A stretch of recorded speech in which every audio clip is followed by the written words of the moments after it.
ኤርትራን መታለው ብለ ኢትዮጵያን ታደቃለ ኢትዮጵያን ከምታጣ ኢትዮጵያን አትረፈ አይጡ እንዲመላለስ ተፈቅደለታለ አጭር ጊዜ ነው ያለችው ለአይጡ ጭሰኞች የነበሩ ዛሬ ምድሩም ሰማዩም የጠበባቸው አድራጊም ፈጣሪም እኛንን የሚሉ በብሪት የተወጠሩ ህዝባቸውን በጣም የሚጠሉ በጋለ ጦርነት ህዝብ በሚያጠረገርግበት ጊዜ አቶ ጌታቸው ረዳ እዚህ ላይ ያኔ የሳቸውን ወታደራዊ ብቃት አልካደም አንድ የትግራይ ወጣት ፈትለ ወርቅን ከሚያጅብ ሞቱን መምረጥ አለበት ነው ማለት ስንት ሞት ሊሞት ነው ሙሉ ቤተሰቦቹን እንዲገብር አድርገውት የለድ በውጊያም ቢሆን ፍትሃዊ ነው ቅዱስ ነው ትክክል ነው የኢትዮጵያን ታሪካዊ ቁስል የሚያሽር ነው የኢትዮጵያን ታሪካዊ ቁስል የሚጠግን ነው አምሯቸው የቀረጨረ የዱርዬ የቦዘኔ ስብስብ መጠሪያ ስም ነው ያንድ ጋንጊስተር ቲም ውስጥ እየጠቆረ ፊት አብርቶና አንጸባርቆ አመስግነት አልፋለ ተሸንፈ ታሸንፋለ ከላኪያ ማጨድ አለበት እነዚህ መምታት አይደለም በኔ እምነት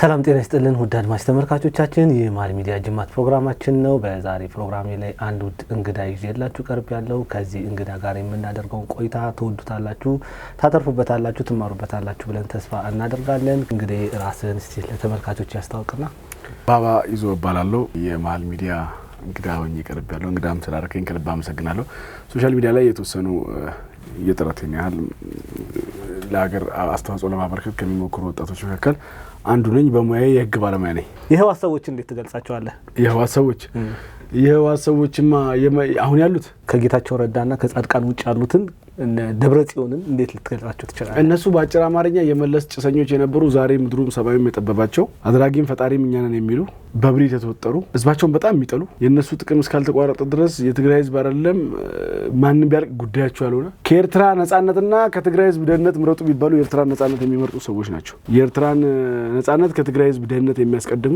በዘመኑ የትግራይ ህዝብ አይቶት የማያውቀው መከራ እያሳዩት ያሉ በቁጥር በታያቸው ከነ ወታደራዊ አዛዦች ጭምር 20 የማይሞሉ የበደልን ጥግ የሚፈጽሙ ሰዎች ናቸው ሰሞኑንም እብሪት ውስጥ ገብቶ ነበር በጸለምት ወልቃይት አካባቢ ታደሰ ወረደ ለማስተዋወስ ነው ያስጠጋነው ጦራችን አለ ለአጀንዳ አንዳንድ ረሳ ነው ምናምን ድርድር ፈልገው ነበር በኔ እምነት እቺን ኮሽ ያረጋሉ ኋላ ቀረ ስለሆኑ ህዋት ከ50 ዓመት በፊት የሞተ ህልም ያለው ፓርቲ ነው እኔ የህዋት አይዲዮሎጂ የተጻፈ ቀን የሞተ ነው ለበኔ እምነት ለመሰለ የተጻፈ ቀን ነው የሞተው ስለ ከ50 ዓመት በፊትም ያቅር ለዛ ጀነሬሽንም አይመጥንም ነበር የዛሬ 50 ዓመት ለነበረው ከ50 ዓመት በፊት ለነበረው ጀነሬሽን የሚመጥን ሪዮት ዓለም አልነበረም የህዋት ሪዮት ዓለም የህዋት ሪዮት ዓለም ሰውን በዝብዛ አስጨንቀ ረግጠ እንደዚህ አድርገ ገዝተ ብላ ኑር ነው ስለ መሪ ስትሆን ሀብት እንዴት እንደምታካብት አምባገነን እንዴት እንደምትሆን ሰዎች እንዴት እንደምታሰቃይ የሚያስተምር እንጂ ህዝብ እንዴት እንደምታገለግል የሚያስተምር አይዲዮሎጂ የሌለው ነው ከአባቶቻቸው ጀምሮ ከደመለዝ ዜናው ጀምሮ ስትመጣ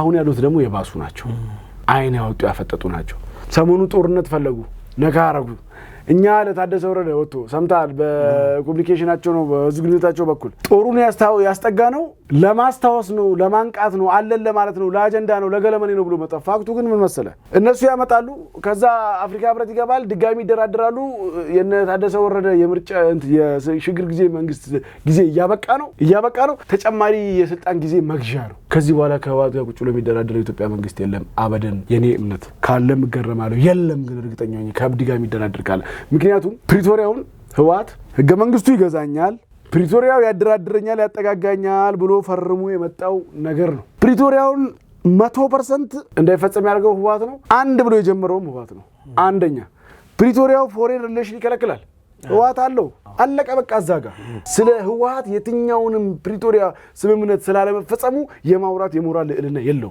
ፍስሐ ማንጁስ ኤርትራ ገብቶ ዘመነ ካሴ በሳምሪ በኩል ገብቶ ወጥቶ በሱዳን መዋጅር የኤርትራ አደራዳሪ ቁጭ ብለው ዲል ያደረጉ ስለየትኛው ፕሪቶሪያ መፈጸም ያው ኦሬዲ ጣሱት ስለዚህ ይሄ ህልመኛ ቅዠታም የትኛውም አይነት ዋጋ ስልጣን ማስቀጠያ አርጎ የሚቆጥር ኃይል ነው አሁንም የበቀደማን ጦርነት ሞከር አድርጎ ያቆሞት ስልጣን ማስቀጠያ ነው ምክንያቱም ሁለተኛው ፕሪቶሪያን መጣሱ መታረጋግጠው በፕሪቶሪያው ስምምነት መካከል ህዋት ያደረገው ምርጫ አግባብነት የሌለው ነው የኢትዮጵያ መንግስት ግዴታው ህወሓትን ከሽብርተኝነት አውጥቶ ወደኛ ፓርቲ እንዲመጣ ማድረግ ህወሓት ደግሞ ሽብርተኝነቱ ከተነሳለት በኋላ የምርጫ ቦርድን ህግ ተከትሎ ህጋዊ ምርጫ የሚያደርግ ፓርቲ እንዲሆን ነው የተስማሙት። ህወሓት በምርጫ ቦርድ በኩል አላልፍም ያለ ምርጫ ቦርድ የሰረዘው ያከተመለት የአንድ ህዝብ ካላሰቃየን ካልገደልን ካልደፈርን የሚሉ አእምሯቸው የቀረጨረ የዱርዬ የቦዘኔ ስብስብ መጠሪያ ስም ነው። የአንድ ጋንጊስተር ቲም ስም ነው እንጂ ህወሓት የሚባል የፖለቲካ ፓርቲም የለም የማህበር ስምም አይደለም። በከጋዊነት አንፃር የአንድ ህዝብን ካሰቃይቼ ካልኖርክ የሚል የጋንጊስተር ስያሜ ነው። ስለዚህ እነኚህ ሰዎች አሁንም አነሳለሁ ምንድነው መሰለህ ማነሳው አንዲት ወታደር እንዴት ያገኛሉ ትግራይ ውስጥ? እኔ የሚገርመኝ አንድ ወታደር እንዴት ያገኛሉ? አንድ ከነሱ ጋር ሊሰለፍ የሚችል ሰው አንድ ወጣት እንዴት ያገኛል? ያ ልጅ አይታላረ ከዛሬ በፊት አንተ ማሾን ሲያወራው አንተ 80 ዓመት ነው 70 ዓመት ነው እኔ 22 ዓመት ወጣት ነኝ ፊታችን ግን እኔ ያረጀሁት ያለውን ልጅ የሰማ የትግራይ ወጣት እንዴት የማሾን ህይወት ለማስቀጠል የማኑኤልን ህይወት ለማስቀጠል የፍሳ ማንጁስን ህይወት ለማስቀጠል እንዴት ይሄዳል? እንዴት ይደብረታል ልጁን? አዎ ታዲያ እንዴት ለምሳሌ በቀደም ለምን ሲገርማል ጥምቀት ላይ የኢትዮጵያ ባንዲራ ነው እንይዛለን የሚሉ የኩያ ነዋሪዎችን ያስተባበሩ 6 ወጣቶችን ገለዋል። የህወሓትን ባንዲራ አንይዝም የኢትዮጵያን ባንዲራ ነው እንይዘው ብሎ ህዝቡ ሲወጣ ያስተባበሩ ናቸው ያላቸውን 6 ወጣቶች ገለዋል። መግደል ብርቁ አይደለም እንዳልኩ ትግራይ ውስጥ ያለው ወጣትም ተጠያቂ መሆን አለበት በዚህ ጉዳይ ላይ። ለምሳሌ ተጠያቂ የሚሆነው 3 ሚሊዮን 4 ሚሊዮን ነው 3 ሚሊዮን ብለው ወሰደው እንዴት 3 ሚሊዮን ህዝብን 15 ሰዎች እንዲያንበረከኩ ይፈቀድላቸዋል? ውጭ ያሉትም አክቲቪስቶች ትክክል አሁን ዛሬ ህወሓት የሚቃወሙ ሰዎች ትክክል አይደሉም። ተቃውሟቸው ስትቃወም ህወሓት ያደረሰብህ መከራ በሙሉ ነው ለህዝብ መንገር ያለበት። ስታነቃ ከህወሓት ጋር ተደርጎ የነበረው ጦርነት ትክክል ነበረ ያኔ ተቀበል ነበረ ብለ አሁን ግን ህወሓት ጠግቦ ነው ብትለው ትክክል ያኔም የህወሓት እብሪት ነው የህወሓት ጥጋብ ነው። ጠቅላይ ሚኒስትሩ እረፉ ሻቢያ አድቫንቴጅ ይወስዳል ብሏል አለ ጌታቸው። እኔ ከዛም በፊት መረጃው ነበረኝ። እኔ ደግሞ ያኔ አድቫንቴጅ ነው የወሰደው አይደል? አሁን ደግሞ ፉል አድቫንቴጅ ወስዶ ይጨፈጭፋቸዋል ጽምዶ በሚባል ጦርነት ከተነሳ። ጽምዶ ሐሳቡ ምን መሰለ ሻቢያ ብልጥ ነው። ሻቢያ ኤርትራ በምትባል ምድር ክብሪት እንዲለኮስ አይፈልግም ጥይት ቀርቶ። ጽምዶ የሚባለው ስብስብ ጦርነቱን ገፍቶ አማራ ላይ አፋር ላይና ትግራይ ላይ ለማድረግ የሚፈልግ ኃይል ነው ኤርትራ ላይ ያለው። ኢፍ ጦርነት ተነሳንበል እነ ደብረጽዮን አፋክፍገው ወደ ኤርትራ ቢገቡ ኢሳያስ ራሱ ነው የሚመታቸው። ያቱን ጦርነቱ ወደዛ እንደሄድበት በፍጹም አይፈልግም በፍጹም ነው ነገር። ስለዚህ ትግራይ ውስጥ ያለው ወጣት ህዝብ አልጋም ሲሆንለት ፍራሽም ሲሆንለት አልቻለም፣ ጥጋብም አልቻለም፣ ጉስቁልናም አልቻለም። የህወሓት የምትለው ስብስብ በቁጥር እርግጠኛ ነኝ ማለት ነው አገር ትግራይ የሚያሸብሩ 3-4 ሚሊዮን ህዝብ እኮ የሚበጥጡ ሰዎች 20-30 አይሞሉም እኮ ማክሲሙም 50 ያልፉ። እነሱን መዋጋት ሊከብድ ይችል ይሆናል የጦር መሳሪያ ስላለ። እንዴት ነው ሊና ያለው ወጣት የደብረጽዮን ህይወት ለማስቀጠል ቲዲኤፍ ነኝ ቲዲጂኒ ነኝ ብሎ ሊንቀሳቀስ የሚችለው? ስራ ያውጣ ያለውም እንዴ? ባይዘው ሁሉም ወጣት ኢግኖር ቢያረጋቸው እዛ ያለ በሙሉ መሳሪያውን ወርውሮ ወደ ቤቱ ቢገባ ሰላሙን ያገኛል የትግራይ ህዝብ። እነሱ የትግራይ ህዝብን የሚያሸማቁት እኮ በትግራይ ወጣት ነው። በራሳቸው በበለመሉት ወታደር ነው የሚያሸማቁት። ደሞዝ የማይከፍሉት አርሚ 15 አርሚ 151 ኮሎኔል ኃይለ ሥላሴ የሚመራው ማንጁስ የሚመራው አርሚ 11 19 ምናምን እንደዚህ ደሞዝ የማይከፍሉት ወታደር እንዴት ነው ቲዲኤፍ ነኝ ብሎ ደሞዝ የማይከፈለው ወታደር ተው ሌላውን አይደለም የትግራይን ህዝብ እንዴት ያሸማቃል? ኦኬ ትላንት ለትግራይ ህዝብ ነው የተዋጋው ተሸውዶም ማለት ነው። ዛሬ እንዴት የትግራይን እናት የደብረጽዮንን ለማስደሰት ሞንጆሪኖና ደብረጽዮን በሸነና ሲሉ እንዲያድሩ ውስኪያቸው እንዲጠጡ እንዴት ነው የትግራይን ህዝብ የሚያሰቃየው? ይሄ የትግራይ ህዝብ ቆም ብሎ ጠይቆ ስፔሻሊ ቲዲኤፍ ምናምን ገለመኔ ብሎ ታጥቆ የነኚህ ሰዎች እንዴት አጃቢ ያገኛል? አንተ ቶ እንዴት ፐርሰናል አጃቢ ያገኛል? ደብረጽዮን ትግራይ ምድር ውስጥ እንዴት ፈትለወርቅ አጃቢ ታገኛለች? ትግራይ ክልል ውስጥ ያፈሰሱት ደምስ የጨረሱት ያወደሙት ንብረትስ አካል ጉዳተኛ አድርገው ያስቀሩት ወጣትስ ስፍር ቁጥር እልፍ አለው እንዴ? ስለዚህ እንዴትም አድርገው ያገኙ አይገባም። እንኳን አልኩ እኮ በማስ የሚያዙት ሰራዊት እንኳን ብሬን አስታጥቀው ዲሽቃ አስታጥቀው የሚያዙት ሰራዊት ቀርቶ ፐርሰናሊ የግል ጠባቂ አጃቢ ማግኘት የሌለባቸው ሰዎች ናቸው።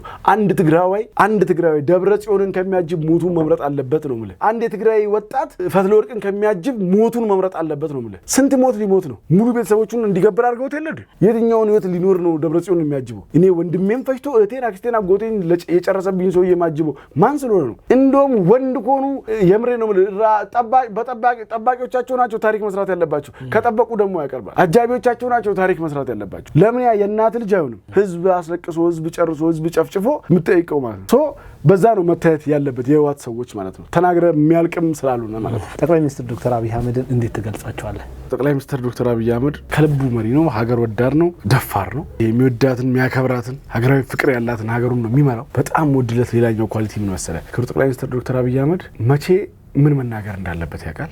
ለምጣዷ ሲባል አይጧ ትለፍ በሚያስብል ጊዜ ምጣዷን ላለመስበር አይጧን ያሳልፋል። ምጣዱን ካተረፈ በኋላ ስለ አይጧ ይናገራል፣ አይጧን ይመታል። ምን ማጣት እንዳለበት ምን ማግኘት እንዳለበት ያውቃል። ጊዜ ለኩል የሚለው አሁን ሰሞኑን ሰምተሃል። የኤርትራ መንግስት እንደዚህ ብሎ አሁን እንደዚህ ያለ ይለዋል። የተለያየ ነገር አወራ አይነት ነገር ይነግረዋል። ይሄ አሁን ፖለቲከኛ ካልሆንክ አትረዳውም። ጋዜጠኞቹ ናቸው ሲሉ የምሰማው ባይዘው ፖለቲከኞቹን ብዙም አልሰማቸው። ምክንያቱም ጋዜጠኞቹ ሊረዱት አይችልም። ልክ ናቸው። ንግሩን ነው የሰሙት። ፖለቲካ ምን መሰለ? እያንዳንዱ ነገር ኤቭሪዴይ አምጥተህ ዘርግፈህ አይደለም የምታልፈው። አንዳንዴ ውስጥህ እያረረ ውስጥህ እየጠቆረ ፊትህ አብርቶና አንጸባርቆ አመስግነህ ታልፋለህ። ተሸንፈህ ታሸንፋለህ። ፖለቲካ ይሄ ነው። ተሸንፈህ ነው የምታሸንፈው። ሁሉንም በበረዳ አሸንፋለሁ ማችልም እኮ። ለምሳሌ የኢትዮጵያ መንግስት ከህወሓት ጋር ጦርነት በከፈተ ጊዜ ከተመሰረተ 2 አመቱ ነበር የለውጥ መንግስት። በ2 አመት ውስጥ ባንኩም ታንኩም ምኑም ህወሓት ጋር የነበረው። በዛ ሰዓት ላይ አሁን ባልደረስንበት ወታደራዊ አቅማችን አሁን ባልደረስንበት ወታደራዊ ክህሎታችን ላይ ሆነን ከኤርትራም ተናክሰን ከህወሓትም ተናክሰን ትችላለህ? አችልም። ስለዚህ ያ ይደርሳል። ማን ነው ሻቢያን ትተውና ከህወሓት ጋር ነው የምትሄደው። ስለዚህ ጠቅላይ ሚኒስትሩ ምድረው መች ምን መናገር እንዳለባቸው ያውቃሉ። በወቅቱ ፓርላማ ላይ ቁጭ ብሎ የኤርትራ መንግስት ያመሰግኑ ለምጣዷ ሲባል አይጧ ትረፍ ነው ተረቱ። ምጣዱን አይጧን መታለው ብለህ ምጣድን ሰብረህ የዘላለም እንጀራ መጋገሪያን ከምታጣ ኤርትራን መታለው ብለህ ኢትዮጵያን ታደቃለህ። ኢትዮጵያን ከምታጣ ኢትዮጵያን አትርፈህ አይጡ እንዲመላለስ ትፈቅድለታለህ። አጭር ጊዜ ነው ያለችው ለአይጡ። በዛ ሰዓት አቅም ትፈጥራለህ፣ አገርን ታጸናለህ። ከዛ በኋላ ምን ታደርጋለህ? አይጧን ትመክታለህ። ሰው ጠቅላይ ሚኒስትሩ መች ምን መናገር እንዳለባቸው ያውቃሉ። ሁለተኛ ጠቅላይ ሚኒስትሩ እጅግ በጣም የሚለየው ነገር ብታውቃለህ፣ በኢትዮጵያ ታሪክ ውስጥ ፕሮጀክት ይፈጸማል አይደለም ከተናገረበት ቀን ይፈጸማል ብሎ ካለበት ቀን በታች ቢፈጸመው እሱ ይጠናቀቃል ብሎ ከሚልበት ቀን በፊት የሚያጠናቀው። ሁለተኛ ጠቅላይ ሚኒስትሩ ነው በጣም የሚገርመኝ ብዙ ጊዜ የማነሳው ከፓርቲያቸው ውጪ የሆኑ በሐሳብ የሚገዳደሯቸውን የሚከራከራቸውን ኃይሎች እውቀት እስካላቸው ድረስ በሙያቸው ሀገር እንዲያበረክቱ የካቢኔም አባል ጭምር ሆነው እንዲሄዱ የሚያደርጉ ሰው ናቸው። አንድ ነገር ልንገር፣ አንድ ሀገር የደህንነት ስጋት እንዳይኖርባት ያው ጥሩ መከላከያ ያስፈልጋል፣ ሎጂስቲክ ያስፈልጋል፣ ጥሩ አመራር፣ በርካታ ነገሮች ያስፈልጋሉ። የሁሉ ቁልፍ 2 ሰዎች ናቸው፣ ጠቅላይ ሚኒስትሩና የጦር ኃይሎች አዛዡ ናቸው። ኢትዮጵያ ባይዘው ሀያልነቷን ገናናነቷን ለመመለስ አይደለም በኔ እምነት። አሁን ያለችው ኢትዮጵያ ኑሯት በዘመኗ የማያውቅ ሀያልነት ውስጥ ነው ያለችው። በየትኛውም ስርዓት ውስጥ አሁን ያለንበትን ሌቭል ደርሶ አያውቅም። የኢትዮጵያ መከላከያ ሰራዊት፣ የኢትዮጵያ ኢኮኖሚ፣ የኢትዮጵያ ከተሞች በዚህ ደረጃ ደርሶ አያውቁም። ኢትዮጵያ ኑሯት እኔ ብዙ ጊዜ አልስማማም። ኢትዮጵያ ወደ ሀያልነቷ ለመመለስ ሲሉ አልስማማም። እኔ የምለው ኑሯት ወደማያውቀው ገናናነቷ እየሄደች ነው፣ እየገሰገሰች ነው። ኢትዮጵያ ኑሯት ወደማያውቀው ገናናነት ለመግባት በምታደርገው ሩጫ ውስጥ 2 መሰረታዊ ሰዎችን እዚህ ሀገር ውስጥ አላት፣ ጠቅላይ ሚኒስትሩና ጦር ኃይሎች አዛዡ ማለት ነው፣ ኢታማዦር ሹሙ ብርሃኑ ማለት ነው። ስለዚህ 2ቱ ሰዎች ሀገር ወደ ኑሯት ወደማያውቀው ገናናነት ስትራመድ ከሚያስፈልጉ መሰረታዊ 2 ሰዎች 2ቱንም የታደለች ሀገር ናትና ጠቅላይ ሚኒስትሩን በዚህ ነው ልገልጻቸው የምችለው። ምናልባት እንደው የኤርትራን ጉዳይ እናንሳው። ማለት በወቅቱ የጠቅላይ ሚኒስትር ዶክተር አብይ አህመድ መንግስት በስነ ስርዓት እግሩ ያረገጠበት ወቅት ነበረ፣ የህወሓት ጦርነት ሲነሳ ማለት ነው። ህወሓቶች ደግሞ በጣም የምናስታውሰው ነገር አለ። የሰሜን እዝን በሚቀፍ በሚዘገንን ሁኔታ 20 ዓመት ሙሉ በቀበሮ ጉድጓድ እነሱ ሲጠብቅ የነበረ ወታደር ማለት ነው ዘግናኝ በሆነ ሁኔታ አጥፍተውታል። 80% መሳሪያ ብዙ ነገሮችን ተቆጣጥረዋል።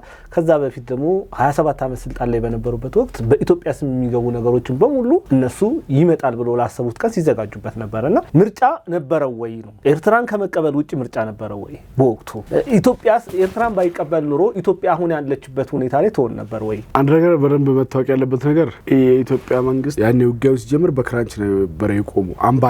አምባላንስ ዶኖ የቆመ ከማጋ በነበረ የሚዋጋው በሰው ኃይል ከበለጸገ በመሳሪያ ከላቀ እብሪት ካጠገበው ካርታውን በሙሉ በመናቤ ይዤዋለሁ ከሚል የህወሓት ስብስብ ነበር የኢትዮጵያ መንግስት የሚዋጋው።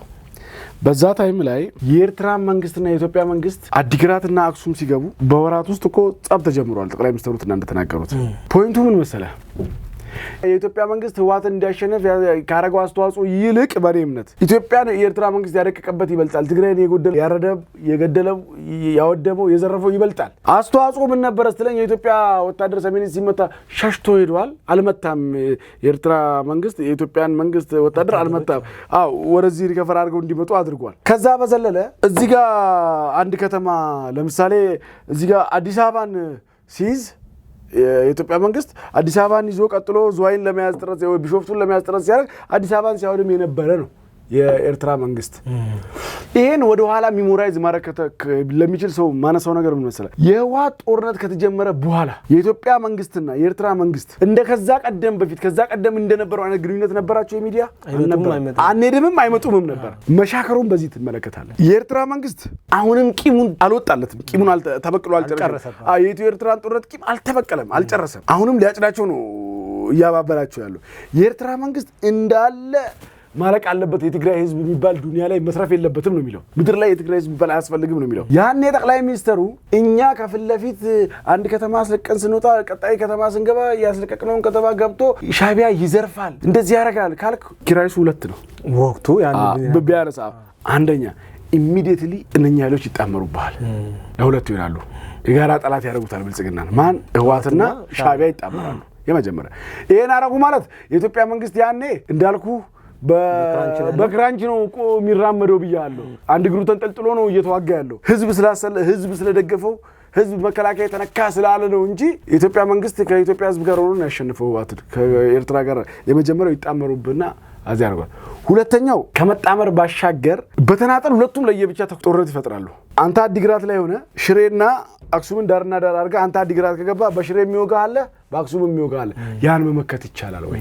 ስለዚህ ኤርትራ ተመሰገንኩኝ አብይ አህመድ አመሰገነኝ ብላ ጋብ እንድትል ማመስገን ያስፈልግ ነበር። በሰዓቱ ከሚዘርፉት ከሚሰርቁት ቆጠብ እንዲያርጉም ጭምር ማለት ነው። ከበጣም መጥፎ ስለሚሻል ቴንኪዩ ከበጣም መጥፎ ስለሚሻል ከዛ አንፃር ነው ሊታይ የሚገባው የሚል እምነት አለኝ። በአሁን ሰዓት ላይ ኤርትራ፣ ግብጽ እና ጅቡቲ እንዲሁም ሶማሊያ እርስ በርሳቸው እየተገናኙ ያሉትበት ሁኔታ ኢትዮጵያን የሚያሰጋ ነው ብለህ ታስባለህ? በተናጠል ነው ቶታሊ መጨረሻ ወጣለ። ይኸውልህ ኤርትራ፣ ግብጽ፣ ሶማሊያና ጅቡቲ እናንሳ። ጅቡቲ ኢኮኖሚያ በኢትዮጵያ ጥገኝነት ስር ያለች ሀገር ናት። ከሌሎቹ ሀገር ወዳጅነት ትፈጥራለች እንጂ የኔን እምነት ነው ነግረህ ኢኮኖሚያ ሲሪየስሊ የተሳሰረ አይደለም። ከኢትዮጵያ ጥገኛ የሆነ ስለሆነ ለኢትዮጵያ ታሪካዊ ጠላቶች ጋራ ታብራለች የሚል እምነት የለኝም። አያዋጣትም። የኤርትራ ነው ማለት የጅቡቲን ማለት ነው። ሶማሌ ላይ ልምጣለን። ሶማሌ ጋራ ታሪካዊ ጠላትነት የሚባል ታሪካዊ አለመግባባት የሚባል ነገር የለም በኢትዮጵያና በሶማሌ መካከል። በኢትዮጵያና በሶማሌ መካከል የነበረው አለመግባባት ምንጩ ኢትዮጵያ ለሶማሌላንድ የሀገርነት እውቅና ትሰጣለች ከሚል ስጋት የመነጨ ነው። በቀጠናው ላይ በከፍተኛ ሁኔታ ላይ አደጋ የሆነውን ሽብርተኝነት በጋራ ለረጅም ጊዜያትም ሲዋጉ ከርመዋል ሶማሌና ኢትዮጵያ። ስለዚህ ሶማሌና ኢትዮጵያ የነበረው አለመግባባት ሊቀረፍ የሚችል እንጂ ከታሪካዊ ጠላቶቻችን ጋር አብሮ ለማበር የሚያስችል ምንም ምክንያትም የላትም። አያሰጋኝም። ጅቡቲ፣ ሶማሊያና ኢትዮጵያ በኢኮኖሚ ከጅቡቲ ጋር በልማትና በደህንነት ደግሞ ከሶማሊያ ጋር አጠናክረው ይሰራሉ። በቀደም ያየነው ፋክት አለ ከጠቅላይ ሚኒስትሩ ጋር ስር የሰደደ ታሪክን መሰረት ያደረገ አለመግባባት ጥላቻ የለም። ወደ ኤርትራ ልምጣለን። ኤርትራ ደካማ መንግስት ያላት ሀብቷን ማስተዳደር የማትችል ያላትን ሀብት ኢንቨስት አድርጋ ኢትዮጵያ እንድትበታተን የምትፈልግ ስትቃዥና ስትናውዝ የምትኖር ሀገር ናት። ግብጽ ወንዞቿን በስርዓት ማልማት ያልቻለች፣ የአባይ ተፋሰስን ወንዞች በስርዓት ማልማት ያልቻለች፣ ኢኮኖሚያዊ የደከመ የውስጥ አቅም የውስጥ የፖለቲካ ችግሯን በአባይ እና በአፍሪካ ቀንድ የፖለቲካ ኢሹ አጀንዳ ሽፍት ማድረግ የምትፈልግ ደካማ ሀገር ናት። ሁለቱን ላምጣልና ግብጽና ኤርትራ አንድ አድርጓቸው የጋራ የመግባቢያ አጀንዳ ፈጥረው ለረጅም ጊዜ በዘላቂነት ሊሰሩ የሚችሉበት የሚግባቡበት አጀንዳ የላቸው። የጠላት ወዳጄ ነው የሚሉ ናቸው። ስለዚህ ኤርትራም የኢትዮጵያን መርቀቅ ነው የምትፈልገው፣ ብዙ ባንዳዎችን ፈልፍላለች። ግብጽም ኢትዮጵያን ማርቀቅ ነው የምትፈልገው፣ በኤርትራ በኩልም በራሷ አግባብም በርካታ የሆኑ እንትኖችን ባንዳዎችን ፈልፍላለች። የሁለቱ አንድ ሆኖ ለረጅም ጊዜ የሚያቆይ የጋራ አጀንዳ ስለሌላቸው ለኢትዮጵያ ስጋት ሊሆኑ አይችልም። ለኢትዮጵያ ስጋት ሊሆኑ የነበሩት በእምነት በዘለቄታዊነት አግባብቷቸው ሊያስቀጥል የሚችል የጋራ ነገር ቢኖራቸው ነበር። ያላቸው ምክንያቱም ሁለቱም በየሀገሮቻቸው ጌቶች ናቸው። ከላይ አነሳናቸው ኢትዮጵያን ጨምሮ ሶስቱ ሀገራት ላይ ታሪካዊ አለመግባባትም የለም። የተፈጠረው ነገር በሶማሊያ በኩል የነገርኩ ነው። ለሶማሊላንድ የሀገርነት እውቅና ይሰጥብኛል ነው። ጅቡቲ የኢትዮጵያ ኢኮኖሚ ጥገኛ ናት፣ አማራጭም የላትም። ስለዚህ ሶስቱ ሀገራት ላይ ሁለቱ ሀገራት አብሮ መሆናቸው የሚፈጥረው ኢምፓክት የለም። ኢትዮጵያ ታሪካዊ ጠላቶቿ ሁለት ናቸው በእምነት ግብጽና ኤርትራ ናቸው። ግብጽና ኤርትራ ግን ኢትዮጵያን ለመጉዳትም ሲሉ የማይስማሙ ናቸው። ለምን አይስማሙም? ሁለቱም የበላይ መሆን ይፈልጋሉ። አሁን ጂኦፖለቲክሱን ስትቃኘው አሁን ባለው ሁኔታ ሻቢያ ጌታው አልሲሲ ነው፣ የአልሲሲ ባሪያው ሻቢያ ነው። አሁን ባለው ተጨባጭ ሁኔታ ይቆያሉ አይቆይም። ይሄም ሰምታይም ደግሞ ሰምዴ ላይ የወረች ቃል ላይ ይነሳና ይሄም ጌታ ካልሆንኩኝ ይላል። ስለዚህ የነኚህ ጥምረት ኢትዮጵያ ህዝቦቿን ይዛ በርትታ ሰርታ ዲፕሎማሲዋን አጠናክራ ኢኮኖሚዋን አስቀጥላ ልማቷን አረጋግጣ ምትመክተው አይነት ግንኙነት ነው ያላቸው። ምንም አይነት ነገር ቢፈጠር አሁን እነዚህ ሀገራት ያነሳቸው ሀገራት ላይ ማለት ነው ስናይ ኢትዮጵያ አብሮ የማደግ አብሮ የመሻገር ህልም ነው ያላት። ግብጽ ደግሞ አይተ ከሆነ እነሱን የመጠቀም ኢንተረስት እንጂ ያላት አብሮ ስለማደግ ምንም አታስብም። ከጅቡቲ ሄዳ ዶላሪ ወደብን ለማልማት ብላ ጠይቃ ነበረ። አሰብ ላይ ደግሞ ወታደራዊ ቤዝ አስቀምጣለሁ በሚል ከኤርትራ ጋር ተነጋግራ ነበረ። ግን ከሶማሊያ ጋር ደግሞ በአዊሶም በኩል ወታደሮችን አስገባለሁ ብላ ብዙ ዜናዎችን ስታስነግር ነበረ። ግን አልሆነም። እንደውም ከዛ ይልቅ እያየን ያለ ነው ከረንትሊ ባለው ሁኔታ የኢትዮጵያ መንግስት እንደውም በነጅዋር በጣም ሲሰደብ ነበረ። የሚከተለው ዲፕሎማሲ የኮሰመነ ነው ሲሉ ነበረ። የላጥላት ፖለቲካ ነው፣ የሻይ ሰዓት ፖለቲካ ነው ሲሉ ነበረ። በኋላ ላይ ደግሞ ጠቅላይ ሚኒስትሩ በደንብ አድርጎ እያሳያቸው ይገኛልና ከዚህ አንጻር ኢትዮጵያ አሸናፊ ሆና የምትወጣበት ምንድነው የአፍሪካ ቀንድ ይኖራል ብለን ማሰብ እንችላለን። እንደው ከአሰብ ጋር ማያይዘው አሰብስ መመለስ የምንችልበት ሁኔታ ይኖራል? ክቡር ጠቅላይ ሚኒስትር ዶክተር አብይ አህመድ በነገራችን ላይ አንድ እርግጠኛው ነገር ጭራሽ ፈጽሞ ከማይታሙባቸው ነገሮች መካከል አንዱና ዋንኛው የዲፕሎማሲ ስራ ነው። ሊታማ አይችልም በዲፕሎማሲ አካሄዱ ማለት ነው። ብዙ አይነት ስያሜ ሰጥተዋል። አሁን ያልካቸው ሰዎች እንትን ፖለቲካ ነው። ግብጽ እዚህም ዓላማ አለው የምትልበት ኢኮኖሚም የላትም። ፍሮም ዘ ቬሪ ቢጊኒንግ አቴንሽን ሲቀራል ኢንተርናሊ አልሲሲ ከፍተኛ የሆነ ቀውስ አለው። የነሱ ሚዲያዎች ከተከታተልክ ማለት እዛ ያለውን ፖለቲካል ክራይስ ሽፍት ማድረግ ይፈልጋል አጀንዳው ደግሞ ትልቁ አባይ ነው። በሚደርሱት ውሃዎች ስራ ያቆመ እኮ ነው። በአባይ ወንዞች ግብጽ በሚደርሱ ስራዎች ስራ መስራት ያቆመ መንግስት ነው የአልሲሲ መንግስት። ስለዚህ የአልሲሲ መንግስት ሁሉ ጊዜ ግብጽ ላይ ያለውን አጀንዳ በምን ሽፍት ማድረግ ይፈልጋል? በአባይ ጉዳይ ላይ፣ በአፍሪካ ቀንድ ጉዳይ ላይ። ኢትዮጵያ በዲፕሎማሲ ስራዋ አንድ ነገር ልንገር። ኢትዮጵያ ክቡር ጠቅላይ ሚኒስትር ዶክተር አብይ አህመድ ወደ ስልጣን ከመምጣታቸው በፊት ኢትዮጵያ ከጎረቤት ሀገሮቿ ጋር የሰላምና ደህንነት ግንኙነት ትመሰረታለች ነው የሚለው መመሪያው፣ የዲፕሎማሲ መመሪያችን፣ ህጋችን። እና ኤርሚያስ ለገሰ ዴታ በነበሩ ሰዓት የድሮ ቪዲዮዎችን የከፍተኛ ትግል ያደርጉ ነበረ። ምክንያቱም ኢትዮጵያ ከጎረቤቶቿ ከሰላምና ደህንነት ባለፈ የኢኮኖሚ ግንኙነትም ሊኖራት ይገባል ይሉ ነበር። እንዴ እናንተ አሰብን ፈላጊ ናችሁ ተብለው ይወቀጡ ነበር በወቅቱ። አሁን ባለው ሁኔታ ግን ኢትዮጵያ ይህ መመሪያ ተቀይሮ አብይ አህመድ ወደ ስልጣን ከመጡ በኋላ ኢትዮጵያ ከሰላምና ደህንነት ባሻገር የኢኮኖሚ ኮኔክሽን ከአፍሪካ ቀንድ ካሉ ሀገራት ጋር መመስረት ጀምራለች። አብሮ መልማት ማለት ነው። ከጎረቤት ጋር አብረሳት ከአሜሪካ ጋር ስለመልማት፣ ከቱርክ ጋር፣ ከጃፓን ከምናምን ጋር ስለመልማት ህልም ነው፣ ዜና ነው። በት ከጎረቤቶች ጋር ነው አይደለ አብረህ መልማት የምትችለው በሪል ላይፍ። ሶ ኢትዮጵያ ከጎረቤቶቿ ጋር በደንብ ትለማለች፣ ዊን ታረጋለች። የኔ ነገር ነው። ዊን ታረጋለች፣ ትለማለች፣ ዊን ታረጋለች። አንድ ሶስተኛው አሰብን ታገኛለች። ለምን ነው እኔ አንድ ሚዲያ ላይ ሰሞኑ አንስቻለሁና በረምብ የሚታይ ነበር። እኔ መጀመሪያ አንድ ነገር ልንገር። የኢትዮጵያ መንግስት በሰኞ ዕለት የፓርላማ ቆይታውን በሰጥቶ መቀበል መርህ እንፈልጋለን ሲል ነበር። የኢትዮጵያ መንግስት በፍጹም ሰላማዊ መንገድ ነው አሰብን ማግኘት አለብኝ ብሎ እየሰራ ያለው ያደርገዋል የሚል እምነትም አለኝ። ምክንያቱም ጠቅላይ ሚኒስትር ዶክተር አብይ አህመድ የዓለም ህዝብ ተስማምቶ የሰላም ሰው ብሎ የሸለማቸው ሰው ናቸው፣ ያደርጉታል። እኔ ግን የአብይ አህመድ ጭንቅላት የላቀና የረቀቀ ስለሆነ የሚያይበትና የሚሄድበት መንገድ ያደገ ስለሆነ እነኚህ ካነበቡም ከጻፉም አመታትን ያስቆጠሩ ኋላ ቀሮች ይረዳሉ የሚል እምነት የለኝም። ጠመንጃ ነው የሚወዱት፣ በጠመንጃ ይገኛል ባይነኝ እኔ በጉልበት ይገኛል ባይነኝ። በክንዳችን ነው ይላል ማስታወቂያ ሚኒስትሩ ማን ነበር? የማነ ገብረ መስቀል። ለኛ ክንድ የለንም እንዴ? የኛ ክንድ እኮ በመቶ እጥፍ ይበልጣል እነሱ በክንዳችን ከሚሉት ክንድ ማለት ነው። ያን አይደለም አሁንም ካላቸው እነሱ በጉልበት ነው የወሰድነው ነው የሚለው በየቀኑ መግለጫ ይመጣ። ትናንትና መግለጫ ሰጥቷል፣ ተከታተለው ነበር ምናምን እንመጣበታለን። የማነ ገብረ መስቀል ቁጭ ብሎ ሶስት ሰዎች የሚመሩት ሀገር ነው። ፊሊጶስ፣ ኢሳያስ፣ የማነ ሶስት ሰዎች የሚመሩት ሀገር ነው። እኚህ ሶስት ሰዎች የሚመሩት ሀገር ሶስቱም ሰዎች ካነበቡም ከጻፉም አመታት ተቆጥሯል። አያነቡም፣ አይጽፉም፣ አይጠይቁም። ቁጭ ብሎ ለመነጋገር ራይት የላቸው። እንዳልኩ ዋና ቪዲዮ አውጥቻ ያሳያል። ኢሳያስ አፈወርቂ ጠቅላይ ሚኒስትሩን ሲሰድብ ባመሸበት ኢንተርቪው ላይ እንደሱ ካሜራማኑን የተቀመጠበት መስኮት ከጀርባ ተሰብሮ የተሰበረ መስኮትን አውጥታል ብሎ አሰረው። ከዚህ ሰውዬ ጋር እንዴት ነው የምትነጋገረው ነው። ስለዚህ ጠመንጃ ነው የሚገዛቸው። እኔ ቢሆኑ በውጊያም ቢሆን ፍትሃዊ ነው፣ ቅዱስ ነው፣ ትክክል ነው። የኢትዮጵያን ታሪካዊ ቁስል የሚያሽር ነው። የኢትዮጵያን ታሪካዊ ቁስል የሚጠግን ነው። ይሄ የኔ አመለካከት ነው። ይሄ የኔ እምነት ነው። የመንግስትን እምነት አከብራለሁ። እንዲሆን የምፈልገው በመንግስት አካሄድ ነው። ፍጹም ሰላማዊ በሆነ አንድም ቃታ ሳይሳብ፣ አንድም ደም ሳይፈስ፣ አንድም ንብረት ሳይወድም በሰጥቶ መቀበል መርህ መቀበል። አንዳንዴ በሰጥቶ መቀበል መርህ ሲባል ያሳዝነኛል። የራስን ነገር ለመቀበል የማይገባቸውን ተጨማሪ ነገር ስለመስጠት ግን ያው ፍትሃዊ ለመሆን በአንድም በሌላ የኛው ሰዎች ያበላሹት ስለሆነ አባት ያበላሸውን ልጅ ስለሚያስተካክል በአንድም በሌላ ሆኖ በሰላማዊ መልኩ ጠቅላይ ሚኒስትሩ እንዳሉት እንዲመጣ ፍላጎቴ ብቻ አይደለም ምኞቴም ህልሜም ነው። ከዚህ ባለፈ ግን በዚህም እምቢ ካሉ እንደተባለው በባሌም ሆነ በቦሌ ሲሆን በባሌም ሆነ በቦሌ መምጣት አለበት። በቃ እንደዛ ብዬ ብቻ ነው አይሻልም? እኔ በባሌም ሲሆን በቦሌ እንግዲህ ሜቢ ይመጣል፣ በየትኛው መንገድ ይመጣል። የኢሳያስ መጨረሻ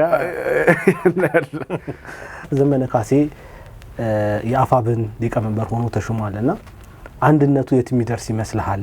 ዘመነ ካሴ ሊቀመንበር ሆኖ ተመርጧል። ብዙዎቻችን ያየነው እውነት ነው ሚዲያ ላይ።